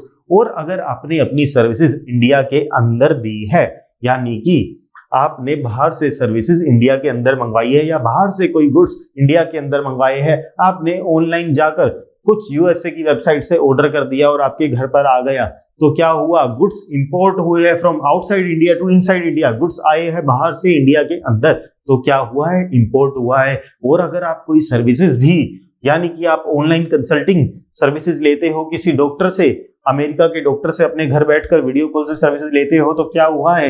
इंपोर्ट हुआ है। किसका? क्या गुड्स का इंपोर्ट हुआ है? नहीं, इंपोर्ट जो हुआ है सर्विसेज का इंपोर्ट हुआ है। ठीक है सर, हमें पता चल गया है goods, services, import, export, consideration, ये सब क्या होता है। हमें जीएसटी के बेसिक टर्मिनोलॉजी पता है। अब हम इस कोर्स को बहुत अच्छे से एंजॉय करने वाले हैं और ज्यादा अच्छे से कोर्स को सीखने और समझने वाले हैं। और जब भी हम कभी क्लाइंट से डिस्कस करेंगे, कोई इंटरव्यू देगा या अपनी विद इन ऑर्गेनाइजेशन डिस्कस करेंगे, तो हमारे जो टर्मिनोलॉजी है, हमारे जो बेसिक कॉन्सेप्ट्स ऑफ जीएसटी है वो क्लियर रहने वाले हैं। ठीक है, तो सर अब हम जीएसटी में कुछ आगे सीखना चाहेंगे। अब हम जीएसटी में ये बताओ सर, जीएसटी लगता कब है? आपने ये तो बता दिया कि जीएसटी जो है सेल पर लगता है, तो क्या सिर्फ जीएसटी सेल पर ही लगता है? और सेल होती क्या है? क्या उसके लिए भी गवर्नमेंट ने कुछ भी जीएसटी लॉ के अंदर स्पेसिफाई किया हुआ है कि सेल क्या होती है? तो सेल के लिए गवर्नमेंट ने एक शब्द यूज किया है, एक वर्ड यूज किया है। What is that word sir? That is supply. तो गवर्नमेंट कहती है जब भी किसी गुड्स की सेल हो, कोई भी लैपटॉप की, फोन की, गाड़ी की सेल हो, तो उसे सप्लाई बोलेंगे। Supply of car, supply of mobile, supply of laptop. और इसी तरीके से जब कोई सर्विसेज की सेल हो, यानी कि कोई चार्टर्ड अकाउंटेंट अपनी सर्विसेज दे रहा है, तो उसे हम बोलेंगे sale of chartered accountant of services नहीं, हम उसे बोलेंगे सप्लाई ऑफ प्रोफेशनल सर्विसेज। ठीक है सर, तो हर सेल को जब जीएसटी लगता है उसे सप्लाई बोलते हैं। और जीएसटी कब लगता है? जीएसटी तब लगता है जब सप्लाई होती है। ठीक है सर, तो सप्लाई क्या है? सप्लाई है टैक्सेबल इवेंट। जीएसटी में टैक्सेबल इवेंट क्या है? जीएसटी में टैक्सेबल इवेंट सर है सप्लाई। बिल्कुल सर, हमें समझ आ गया। लेकिन सर पहले क्या होता था और जीएसटी में क्या डिफरेंट हो गया है? पहले ये होता था अलग अलग टैक्सेस के अंदर अलग अलग टैक्स इवेंट्स होते थे। जैसे कि पहले एक्साइज के अंदर टैक्स कब लगता था? जब गुड्स मैन्युफैक्चर होते थे, चाहे फिर वो मैन्युफैक्चर उन गुड्स को होलसेलर को बेचे, सेल करे या ना करे। जो एक्साइज ड्यूटी है, एक्साइज ड्यूटी पहले ही मैन्युफैक्चर पार्ट पे लग जाती थी। और सर्विस टैक्स लगता था सर्विसेज जब दी जाती थी। सेल्स टैक्स लगता था जब सेल्स की जाती थी। एंट्री टैक्स लगता था जब गुड्स स्टेट के अंदर एंटर होते थे। किसी भी स्टेट में अगर गुड्स एंटर हो गए तो उस स्टेट के पास पावर थी एक एंट्री टैक्स लगाने की। तो उस टाइम क्या कोई सेल होती थी? नहीं, सिर्फ गुड्स की एंट्री होती थी एक स्टेट में। तो अलग अलग टैक्सेस, अलग अलग टैक्सेबल इवेंट्स को रखते थे। लेकिन अंडर जीएसटी क्या हुआ है? One nation one tax one event. क्या इवेंट है? सप्लाई। अगर सप्लाई हुई है तो जीएसटी लगेगा। सर सप्लाई हमें पता चल गया है। सप्लाई क्या होती है? सप्लाई होती है सेल्स। लेकिन क्या सप्लाई के कुछ पैरामीटर्स है, कुछ बेसिक पैरामीटर्स जिसे हम कहते हैं दैट अगर ये पैरामीटर्स हो गए तो this would constitute A supply. वो पैरामीटर क्या है सर, वहां पर सेल होनी चाहिए। फर्स्ट थिंग, हाँ सर हमें पता है सेल होनी चाहिए। दूसरी चीज जो अभी अभी हमने एग्जांपल से समझा, there should be a consideration. Sir consideration ये क्यों जरूरी है? आपने गाड़ी बेची तो आपको पैसा मिलेगा, इसलिए कंसीडरेशन जरूरी है। अगर मैंने अपनी गाड़ी फ्री में दे दी है किसी को तो वो सेल नहीं हुई है, वो हुआ है गिफ्टिंग, फ्री गिफ्ट। उसे सेल नहीं बोलते। सेल कब कंप्लीट होती है? सेल जब कंप्लीट होती है जब कंसीडरेशन मिलती है। जैसे हमने एग्जांपल में देखा, जब गाड़ी सेल हो रही थी तो उस गाड़ी की सेल तब तक कंप्लीट नहीं बोली जाएगी अंडर जीएसटी जब तक कैश यानी कि उसकी कंसीडरेशन नहीं आएगी। ठीक है सर, सेल होनी चाहिए और सेल हमेशा विद कंसीडरेशन होनी चाहिए। क्या कोई और पैरामीटर है? Yes, there is one more parameter that sale or supply should be made in the furtherance or in the course of the business, यानी कि बिजनेस में होनी चाहिए। इसके लिए भी एक एग्जांपल अच्छा सा फ्रेम करता हूं आपके लिए। तो हमारे पास तीन पैरामीटर क्या है? पहला पैरामीटर सेल होनी चाहिए, दूसरा पैरामीटर कंसीडरेशन होना चाहिए और तीसरा पैरामीटर बिजनेस की ट्रांजैक्शन होनी चाहिए। सर बिजनेस की ट्रांजैक्शन होनी चाहिए, हम समझने की कोशिश करेंगे। सर फ्री ट्रायल सर्विसेज, ये क्या आया? फ्री ट्रायल सर्विसेज, अगर मैं अपनी इन ट्रेनिंग क्लासेस को आपको फ्री में प्रोवाइड करवाता हूं, अगर मैं कहता हूं कि ये ट्रायल सर्विसेज है, ये 2 क्लासेस आप देख लीजिए, ये फ्री है, तो क्या मैंने आपको कोई सप्लाई दी है? मैंने आपको सर्विस जरूर दी है, लेकिन जो सर्विस दी है वो मैंने फ्री ऑफ कॉस्ट दी है। और जब वो फ्री ऑफ कॉस्ट है और जिस सर्विस के अंदर, जिस प्रोविजन ऑफ सर्विस के अंदर कंसीडरेशन नहीं है, वो सप्लाई की डेफिनेशन में फॉल नहीं कर सकती। और जब तक सप्लाई नहीं होगी हम जीएसटी को नहीं लगा सकते। तो हर सर्विस को देना सप्लाई नहीं होगा। सर्विसेज वो जो कंसीडरेशन के लिए दी जाए, जो बिजनेस के अंडर दी जाए, वो ही सप्लाई मानी जाएगी और टैक्सेबल होगी। ठीक है सर, और एग्जांपल बताइए। जैसे कि मैं अगर पर्सनल कैपेसिटी के अंदर एक अपना पुराना मोबाइल फोन सेल करता हूं, मेरे पास मेरा फोन जो है पुराना हो गया है, अच्छा फोन नहीं है और मैं उसे सेल करना चाहता हूं और मैं किसी भी अपने नोन में उस पुराने फोन को सेल कर देता हूं 2000 रुपए के लिए, तो क्या हुआ? तो क्या सेल हुई? यस सेल हुई है सर, गुड्स की सेल हुई है और सर कंसिडरेशन भी ली है आपने, 2000 रुपए लिए है। क्योंकि सेल हुई है और आपने कंसिडरेशन ली है तो ये सप्लाई बन गई नहीं। हमारी तीसरी कंडीशन मीट नहीं हुई है। तीसरी कंडीशन क्या है? That sale should be in the course of business. क्या ये मैंने अपने बिजनेस, क्या ये मेरा बिजनेस है मोबाइल को परचेज और सेल करना? नहीं, this is not my business, this transaction I have undertaken in my personal capacity. तो मैंने अपनी पर्सनल कैपेसिटी के अंदर अपना पुराना मोबाइल सेल किया है और वो मेरी कोई बिजनेस ट्रांजेक्शन नहीं है।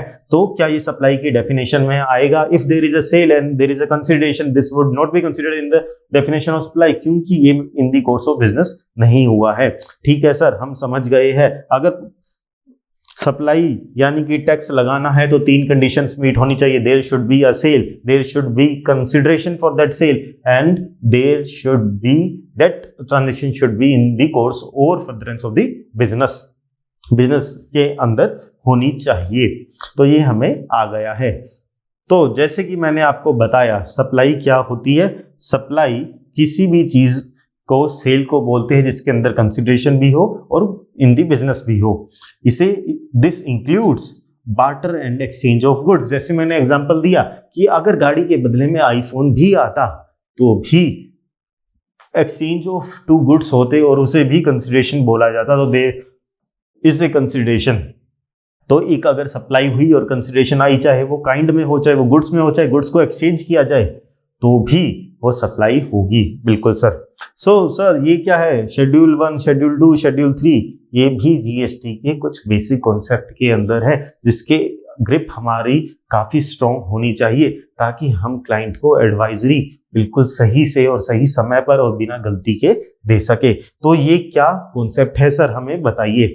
शेड्यूल 1 कुछ ऐसी एक्सेप्शंस की बात करता है जो कहता है कि अगर आप कंसिडरेशन नहीं भी लोगे तो भी मैं इसे सप्लाई मान लूंगा। लेकिन सर सप्लाई के लिए तो कंसिडरेशन जरूरी होती है। हाँ होती है, लेकिन अगर शेड्यूल 1 के अंदर आपकी सर्विसेज मेंशन्ड है, कुछ सर्विसेज है, अगर वहां पर मेंशन्ड है तो आपको कंसिडरेशन की जरूरत नहीं है। जैसे कि supply between related parties, government क्या कहती है, रिलेटेड पार्टी तो बुक्स के अंदर ही एडजस्टमेंट कर लेती है, आउट ऑफ बुक्स भी एडजस्टमेंट कर लेती है। तो अगर आप रिलेटेड पार्टी हो और आपके बीच में कोई सेल ट्रांजेक्शन हुई है तो आपकी कंसिडरेशन है या नहीं हमें फर्क नहीं पड़ता, हम इसे सप्लाई ट्रीट करेंगे and we will charge GST over it. ठीक है सर, रिलेटेड पार्टी के केस में एक एग्जांपल है जहां पर अगर कंसिडरेशन नहीं भी है तो भी सप्लाई कंसिडर हो जाएगी। सर शेड्यूल 2 क्या कहता है? शेड्यूल 2 हमें ये बताता है जब हम कंफ्यूजन में घिर जाते हैं कि हमें इस ट्रांजैक्शन को सेल ऑफ गुड्स मांगना है या सेल ऑफ सर्विसेज मांगना है, सप्लाई ऑफ गुड्स है या सप्लाई ऑफ सर्विसेज है, तो schedule 2 comes for help, comes to rescue us. वो हमें बताता है कि ये जो सप्लाई हुई है, कंफ्यूज मत हो, ये सर्विसेज की सप्लाई है या फिर ये गुड्स की सप्लाई है, वो क्लैरिफिकेशन देता है। तो शेड्यूल 2 हमें सिर्फ क्लैरिफिकेशन देता है। जैसे कि वो कहता है कि अगर आप प्रॉपर्टी को रेंट कर रहे हो तो वो क्या है, वो है सर्विसेज। तो शेड्यूल 2 बोलता है कि प्रॉपर्टी की रेंटिंग सर्विसेज है। कभी आप ये मत समझ लेना कि आपने प्रॉपर्टी को रेंट पे दिया है तो आपने कुछ गुड्स दे दिए हैं रेंट पे, नहीं, आपने जो दिया है वो सर्विसेज है, वो है रेंटिंग सर्विसेज। तो schedule 2 comes to help, comes to rescue when we are not sure or when we are confused that we are providing the supply of services or supply of goods। तो schedule 2 सिर्फ क्लैरिफैक्टरी है in nature. Okay sir, तो schedule 3 क्या कहता है? Schedule 3 कुछ ऐसी services या ऐसी गुड्स यानी ऐसी सप्लाईज को बताता है जो आपको सप्लाई माननी ही नहीं है। वो कहता है these are some of the supplies of goods and services which will not be treated as a supply of goods और सर्विसेज। कोई भी ये सप्लाई है आपको ना गुड्स की माननी है ना सर्विसेज की माननी है, आपको ये सप्लाई ही नहीं माननी है। This will be kept out of GST. GST से इसे आप बाहर रखिए।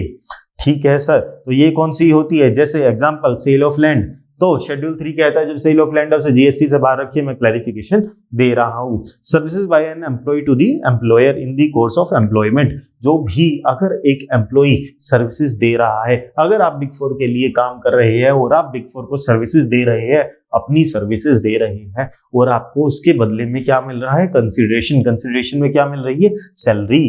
तो क्या उस सैलरी पर भी जीएसटी लगेगा? नहीं लगेगा, क्योंकि उसे शेड्यूल 3 के थ्रू गवर्नमेंट ने जीएसटी के प्रीव्यू से एम्बिट से बाहर कर दिया है। That will not be taxable under GST. ठीक है सर, शेड्यूल 3 हमें कुछ ऐसी सर्विसेज या कुछ ऐसी गुड्स की सप्लाई बताता है जो जीएसटी के एम्बिट से बाहर हो जाती है। शेड्यूल 2 हमें क्लैरिटी देता है कि ये सप्लाई ऑफ गुड्स है, ये सर्विसेज। और शेड्यूल 1 हमें कुछ ऐसी चीजों के बारे में बताता है अगर वहां पर कंसिडरेशन भी नहीं होगी तो भी उसे सप्लाई माना जाएगा। हमें अगर कभी कुछ रेफर करना होगा तो हम शेड्यूल 1, 2, 3 को रेफर कर सकते हैं। बाकी सिंपल लैंग्वेज में हमें पता है सर, सप्लाई एक सेल है जिसमें कंसिडरेशन भी है और जो बिजनेस के लिए भी किया गया हो, हमें आ गया है। हाँ दोस्तों, तो जीएसटी में हम अगला कॉन्सेप्ट कवर कर रहे हैं। छोटा सा कॉन्सेप्ट है। क्या कॉन्सेप्ट है सर? कि जीएसटी में एक टैक्स नहीं है। सर अभी तो आपने कहा मल्टीपल टैक्सेस हटाकर वन नेशन वन टैक्स आया, तो जीएसटी में मल्टीपल टैक्सेस कैसे?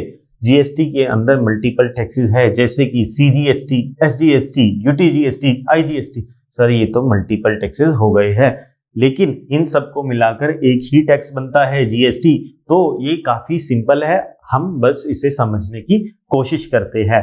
इसमें क्या है? इतना सा है कि हमें डिसाइड करना होता है कि जो भी हमारी सप्लाई हुई है वो supply within the state हुई है या आउटसाइड स्टेट हुई है, from one state to another हुई है।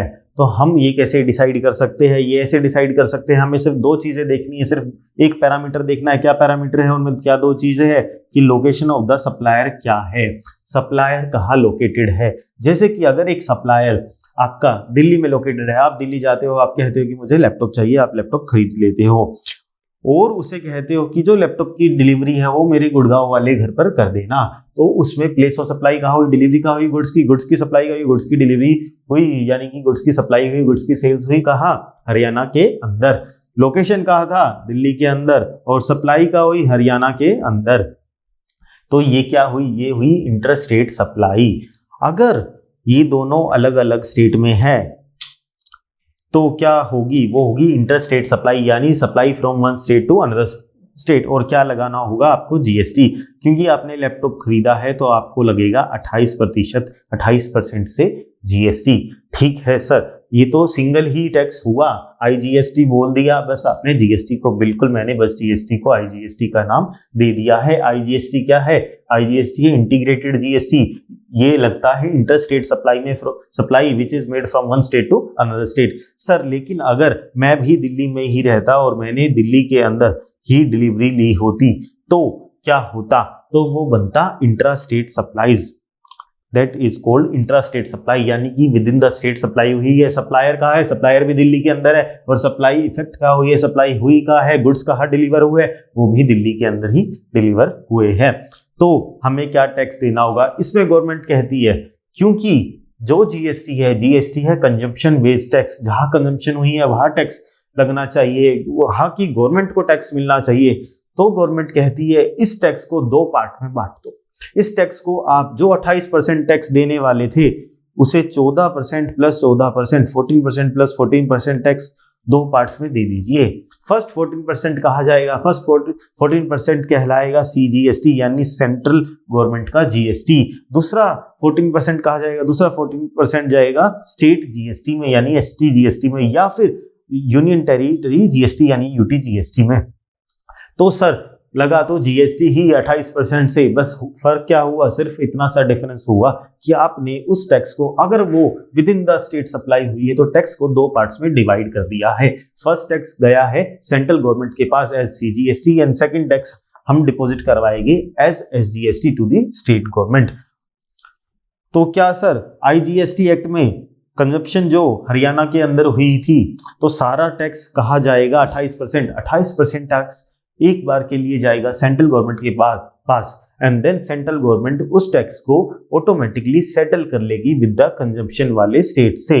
यानी कि अगर हरियाणा के अंदर कंजम्पशन हुई है तो सेंट्रल गवर्नमेंट अपने आप टैक्स का एक पार्ट निकालकर हरियाणा स्टेट गवर्नमेंट को दे देगी। लेकिन अगर इंटर स्टेट सप्लाई होती है तो सेंट्रल गवर्नमेंट अपना टैक्स अलग से कलेक्ट करती है और स्टेट गवर्नमेंट अलग से टैक्स कलेक्ट करती है। हमें एक ही साथ डिपॉजिट करवाना होता है, बस उसके पार्ट्स दो दिखाने होते हैं कि हमने सेंट्रल जीएसटी में और स्टेट जीएसटी में 14% डिपॉजिट करवाना है। ठीक है सर, जीएसटी ही लगता है हर सप्लाई पर, मल्टीपल टैक्सेस नहीं है। अगर इंटर स्टेट सप्लाई होगी तो आईजीएसटी लगा देगी और अगर with in the same state supply होगी तो हम सीजीएसटी प्लस एसजीएसटी टैक्स को आधा आधा तोड़कर लगा देंगे। इसके लिए हम एक और एग्जांपल लेते हैं। मान लीजिए आपको मिस्टर राम, कौन आए हमारे एग्जांपल में? मिस्टर राम। मिस्टर राम ने क्या किया? मिस्टर राम गए कहां पर? अमेज़न पर, ऑनलाइन वेबसाइट। अपनी हैंडराइटिंग के लिए माफी चाहता हूं। तो मिस्टर राम गए ऑनलाइन वेबसाइट पर। मिस्टर राम कहाँ रहते हैं? मिस्टर राम रहते हैं पंजाब में। ठीक है, तो मिस्टर राम ने क्या किया? मिस्टर राम ने अमेज़न से, अमेज़न का कौन सेलर है? क्लाउडटेल। क्लाउडटेल कहाँ रजिस्टर्ड है? क्लाउडटेल रजिस्टर्ड है बेंगलोर में यानी कि कर्नाटका स्टेट के अंदर। गए क्लाउडटेल से परचेज किया अपने ऑफिस के लिए, उन्होंने ऑफिस चेयर परचेज की। अगर एक चेयर परचेज की जो कि क्लाउडटेल ने पंजाब के अंदर डिलीवरी की, तो इस केस में सप्लायर कहाँ है? सप्लायर सर कर्नाटका के अंदर है। डिलीवरी कहाँ हुई है? गुड्स की डिलीवरी हुई है सर पंजाब के अंदर। क्या ये सेम स्टेट है? नहीं सर, ये सेम स्टेट नहीं है। तो कौन सा टैक्स लगेगा? ये इंटर स्टेट सप्लाईज है तो आईजीएसटी लगेगा। तो सर इसके ऊपर आईजीएसटी का टैक्स लग जाएगा। This is clear. तो हमें एग्जाम्पल से भी समझ आ गया है। बिल्कुल बच्चों, आप काफी कुछ सीख गए हो। आज की क्लास के लिए एक आखिरी और बेसिक और इम्पोर्टेंट कॉन्सेप्ट को हम समझेंगे। क्या कॉन्सेप्ट है? वो कॉन्सेप्ट है mix supply and composite supply का। सर ये क्या होता है मिक्स सप्लाई, कंपोजिट सप्लाई? इन्हें भी आप ब्रीफ में बता दीजिए। तो मिक्स सप्लाई क्या होती है और कंपोजिट सप्लाई क्या होती है? कंपोजिट सप्लाई एक वो सप्लाई होती है जब दो चीजों को, एक से ज्यादा चीजों को सप्लाई किया जाता है यानी कि सेल किया जाता है with each other in A naturally bundled form. अगर वो नेचुरली बंडल्ड कर आपको सप्लाई करते हैं तो कंपोजिट सप्लाई कहते हैं। सर एक एग्जांपल के साथ समझाइए। एग्जांपल कि अगर आपने एक टीवी खरीदा अमेज़न से और अगर उस टीवी को अमेज़न ने आपको फ्री डिलीवरी दी है, तो जो फ्री ट्रांसपोर्ट सर्विसेज दी है या पैकेजिंग सर्विसेज दी है, वो सर्विसेज क्या है? वो सर्विसेज नेचुरली बंडल्ड है, क्योंकि मार्केट के अंदर अगर आप किसी से भी टीवी खरीदते हो, किसी भी ई कॉमर्स ऑपरेटर से टीवी खरीदते हो, तो आपको फ्री डिलीवरी मिलती है टीवी पर। तो ये नेचुरल है, ये हर कोई करता है मार्केट में, दिस इज इंडस्ट्री प्रैक्टिस। तो अगर आपको जो भी गुड्स और सर्विसेज मिल रहा है और अगर वो नेचुरली बंडल्ड है, दो सर्विस मिल रहा है, क्या मिल रहा है आपको? एक मिल रहा है टीवी, दूसरा मिल रहा है ट्रांसपोर्ट एंड पैकेजिंग। तो जो आपको सर्विसेज मिल रहा है अगर वो नेचुरली बंडल्ड है, वो अगर मार्केट प्रैक्टिस है, तो वो कहलाती है कंपोजिट सप्लाई। ठीक है सर, कंपोजिट सप्लाई। हमें प्राइस एक पे करना है, प्राइस जो होगा वो एक होगा इन दोनों सर्विसेज के लिए। अगर ये नेचुरली बंडल्ड है तो ये कंपोजिट सप्लाई है। तो सर सिंपल सी बात होगी, अगर ये नेचुरली बंडल्ड नहीं है तो ये मिक्स सप्लाई है। बिल्कुल, अगर आप एक से ज्यादा चीजें खरीदते हो और वो नेचुरली बंडल्ड नहीं है, यानी कि मार्केट में वो नेचुरली बंडल्ड फॉर्म में नहीं मिलती है, जैसे कि आप किसी शॉप पर जाते हो और आप एक गिफ्ट बॉक्स को खरीदते हो, गिफ्ट बॉक्स में आपको मिलता है एक टाई, एक कार्ड होल्डर, एक डायरी, सबके लिए अलग अलग जीएसटी रेट प्रेस्क्राइब्ड है जीएसटी के अंदर। लेकिन आप एक गिफ्ट बॉक्स खरीदते हो एक शॉपकीपर से, उसने शॉपकीपर ने 3 आइटम डाल दी है और तीनों आइटम के अलग अलग जीएसटी रेट है, और तीनों आइटम में से कोई भी आइटम प्रोमिनेंट आइटम नहीं है, कोई प्रिंसिपल आइटम नहीं है, तीनों आइटम की इक्वल वैल्यू है या सेम वैल्यू है, सिमिलर वैल्यू है। हम किसी भी सप्लाई को, किसी भी गुड्स को, किसी भी सर्विसेज को मेन सर्विस नहीं बोल सकते हैं, मेन सप्लाई नहीं बोल सकते हैं। तो ये है मिक्स सप्लाई। ये आपने गिफ्ट बॉक्स एक प्राइस के लिए खरीद लिया है, तो आपने वो प्राइस किस लिए पे किया है? आपने किस सप्लाई के लिए पे किया है? क्या आपने टाई की सप्लाई के लिए पे किया है, डायरी की सप्लाई के लिए, कार्ड होल्डर की सप्लाई के लिए? आपने वो पे किया है एक मिक्स्ड सप्लाई के लिए। ठीक है सर, लेकिन जब हम कंपोजिट सप्लाई लेते हैं तो हमें पता होता है कि हमने जो प्राइस पे किया है वो हमने टीवी का प्राइस पे किया है, क्योंकि वो मेन सप्लाई है, वो प्रिंसिपल सप्लाई है, वो प्रोमिनेंट सप्लाई है। तो जिस सप्लाई को नेचुरली बंडल्ड कर सकते हैं और उसके अंदर हमें पता है कि वो नेचुरली मार्केट में बंडल्ड चलती है और उसके अंदर एक प्रोमिनेंट सप्लाई है, एक प्रिंसिपल सप्लाई है, तो उसे कंपोजिट सप्लाई कहते हैं। और अगर वहां पर मिक्स सप्लाईज है, एक से ज्यादा सप्लाईज है जो मार्केट में नेचुरली बंडल्ड नहीं अवेलेबल रहती नॉर्मल डेज में, तो नहीं अवेलेबल रहती, तो वो मिक्स सप्लाई है। और कोई भी सप्लाई प्रिंसिपल सप्लाई यानी प्रोमिनेंट सप्लाई नहीं है। हम समझ गए हैं सर। इसके लिए एक और एग्जांपल बताइए सर। तो इसके लिए मेरा एग्जांपल है ये, अगर आप एक मोबाइल फोन खरीदते हो, आप एक शॉप पर जाते हो और आपने एक मोबाइल फोन खरीदा, मोबाइल फोन के लिए आपने दिए 20,000 रुपए, तो आपको उस बॉक्स के अंदर और क्या मिलेगा? आपको उस बॉक्स के अंदर मिलेगा क्या? ईयरफोन्स। आपको ईयरफोन्स मिले। तो जो आपको ईयरफोन्स भी फ्री में मिले हैं, तो क्या दो सप्लाई हुई है? क्या आपको दो गुड्स मिले? हाँ सर, हमें दो चीजें मिली है, हमें मिले है ईयरफोन और हमें मिला है फोन, हमें मिली है दो चीजें। तो ये बच्चों आप बताओ कि ये सप्लाई जो है ये मिक्स सप्लाई है या कंपोजिट सप्लाई? सर ये नेचुरली बंडल्ड सप्लाई है, क्योंकि मार्केट में जो भी मोबाइल मैन्युफैक्चरर है वो ईयरफोन बॉक्स में देता है। सर कैसी बात कर रहे हो, आजकल तो ये आता ही नहीं है। मैं बच्चों अपने जमानों की बात कर रहा हूँ। तो मार्केट में अगर मोबाइल फोन और ईयरफोन हर मोबाइल मैन्युफैक्चरर देता है, साथ में पैक कर देता है, तो ये नेचुरली बंडल सप्लाई है। और हम इसके लिए क्या दो प्राइस पे कर रहे हैं? नहीं, हम इसके लिए सिंगल प्राइस पे कर रहे हैं। हम मोबाइल का जो एमआरपी है वो दे रहे हैं और हमें सप्लाई मिल रही है दो। So this is a composite supply because this is a naturally bundle service and we are paying the price for the principal supply. What is the principal supply? Principal supply is the mobile. तो इस case में sir हम GST कैसे लगाए? हम GST mobile phone का 28% लगाए या ईयरफोन का 18% लगाए? तो हम जो जीएसटी लगाएगा प्रिंसिपल सप्लाई का जीएसटी लगाएगा। तो हम जीएसटी लगाएंगे मोबाइल फोन पे जो जीएसटी का रेट है, यानी कि 28%, जो कि प्रिंसिपल सप्लाई पे जीएसटी रेट है। ठीक है सर, हम समझ गए। अगर कोई कंपोजिट सप्लाई है, नेचुरली बंडल्ड सप्लाई है, तो उसमें जो जीएसटी रेट लगता है प्रिंसिपल सप्लाई का रेट लगता है। सर दूसरा एग्जांपल मिक्स सप्लाई का भी। मिक्स सप्लाई के लिए शिनचैन ने क्या किया? शिनचैन ने एक मार्केट से, सुपर मार्केट से एक गिफ्ट हैम्पर परचेज किया। उसने अपनी मम्मी के आगे जिद करनी शुरू की, मम्मी मुझे ये गिफ्ट हैम्पर चाहिए। तो आपको पता है शिनचैन की जिद्दी के आगे वो गिफ्ट हैम्पर घर पर आएगा कि नहीं आएगा? वो गिफ्ट हैम्पर घर पर आएगा। तो शिनचैन ने गिफ्ट हैम्पर खरीद लिया। गिफ्ट हैम्पर में क्या निकला? गिफ्ट हैम्पर में उसे ड्रिंक्स मिली है, उसे burger, donuts, sushi, cold drink and other things. उससे काफी कुछ मिला है, चॉकलेट्स भी मिली है जिन पर अलग अलग रेट है। कुछ चीजों पर जीएसटी 5%, कुछ चीजों पर 18% और कुछ चीजों पर 28%। तो उसने गिफ्ट हैम्पर खरीद लिया है एक सिंगल प्राइस पे करके। तो क्या ये नेचुरली बंडल है? नहीं सर, ये सब चीजें मार्केट में अलग अलग अवेलेबल है और सेलर्स जो है इसे नॉर्मली ऐसे गिफ्ट हैम्पर बनाकर नहीं बेचते हैं, ये अलग अलग सेल होती है। ठीक है, सो this is not a naturally bundle services, this है मिक्स सप्लाई। हमें नहीं पता कि हमने किस चीज के लिए क्या रेट दिया है, हमने टोटल गिफ्ट हैम्पर जो है 1000 रुपए में खरीद लिया है, तो हमें जीएसटी 1000 रुपए पर देना है। लेकिन हम सर ये नहीं बोल सकते कि इनमें से कौन सी सप्लाई प्रिंसिपल सप्लाई है, तो हम जीएसटी कितना दे? तो हम जीएसटी देंगे जितने भी आइटम है। मान लीजिए ये जो ड्रिंक है ये 28% पर है, ये जो डोनट्स है ये 18% पर है, ये जो बर्गर है ये 12% पर है और ये जो फ्राइज है ये 5% पर है। तो हम जीएसटी देंगे हाईएस्ट। जो भी उस गिफ्ट हैम्पर के अंदर, जो भी उस मिक्स सप्लाई के अंदर ऐसी सप्लाई होगी जो मैक्सिमम जीएसटी रेट को अट्रैक्ट कर रही होगी, तो हम उस पूरी मिक्स सप्लाई के रेट पर यानी 1000 रुपए के गिफ्ट हैम्पर पर जीएसटी का क्या रेट लगाएंगे? मैक्सिमम यानी कि 28% हम जीएसटी का रेट लगा देंगे। अगर उस बंडल के अंदर मैक्सिमम जीएसटी का रेट 18% का आइटम है तो हम 18% लगा देंगे।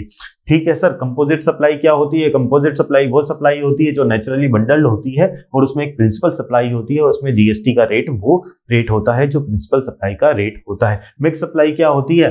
सर मिक्स सप्लाई वो सप्लाई होती है बच्चों जिसके अंदर मिक्स चीजें होती है जो नेचुरली बंडल्ड नहीं होती है और आपको कोई प्रोमिनेंट सप्लाई यानी प्रिंसिपल सप्लाई नहीं पता होती है। उसके अंदर जीएसटी का रेट क्या लगाते हैं? उसके अंदर जीएसटी का रेट हाईएस्ट रेट होता है जो भी उस बंडल के अंदर गुड्स है उनके अंदर से। ठीक है सर, हमें मिक्स और कंपोजिट सप्लाई भी समझ आ गई है।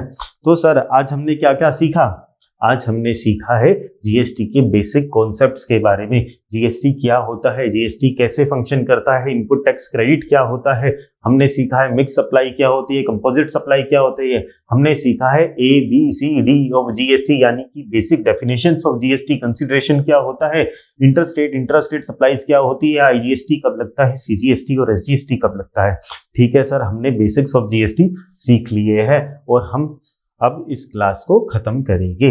आज के लिए हमने बेसिक्स जीएसटी के सीख लिए हैं। हम आगे आने वाली क्लासेस के अंदर जीएसटी के रजिस्ट्रेशन के ऊपर, प्रैक्टिकल चीजों के ऊपर और एडवांस थ्योरीज के ऊपर, एडवांस कॉन्सेप्ट्स के ऊपर चर्चा करेगी ताकि हम उनके ऊपर भी अच्छी ग्रिप बना ले और क्लाइंट एडवाइजरी के लिए और कंप्लायंसेस के लिए रेडी हो जाए। तो उम्मीद करता हूं कि आपको ये सेशन अच्छा लगा। अगर आपको कोई भी क्वेरीज है, कोई भी इश्यूज है, कोई भी ग्रीवेंसेस है तो आप डिस्कशन फोरम पे डाल सकते हैं। Thank you.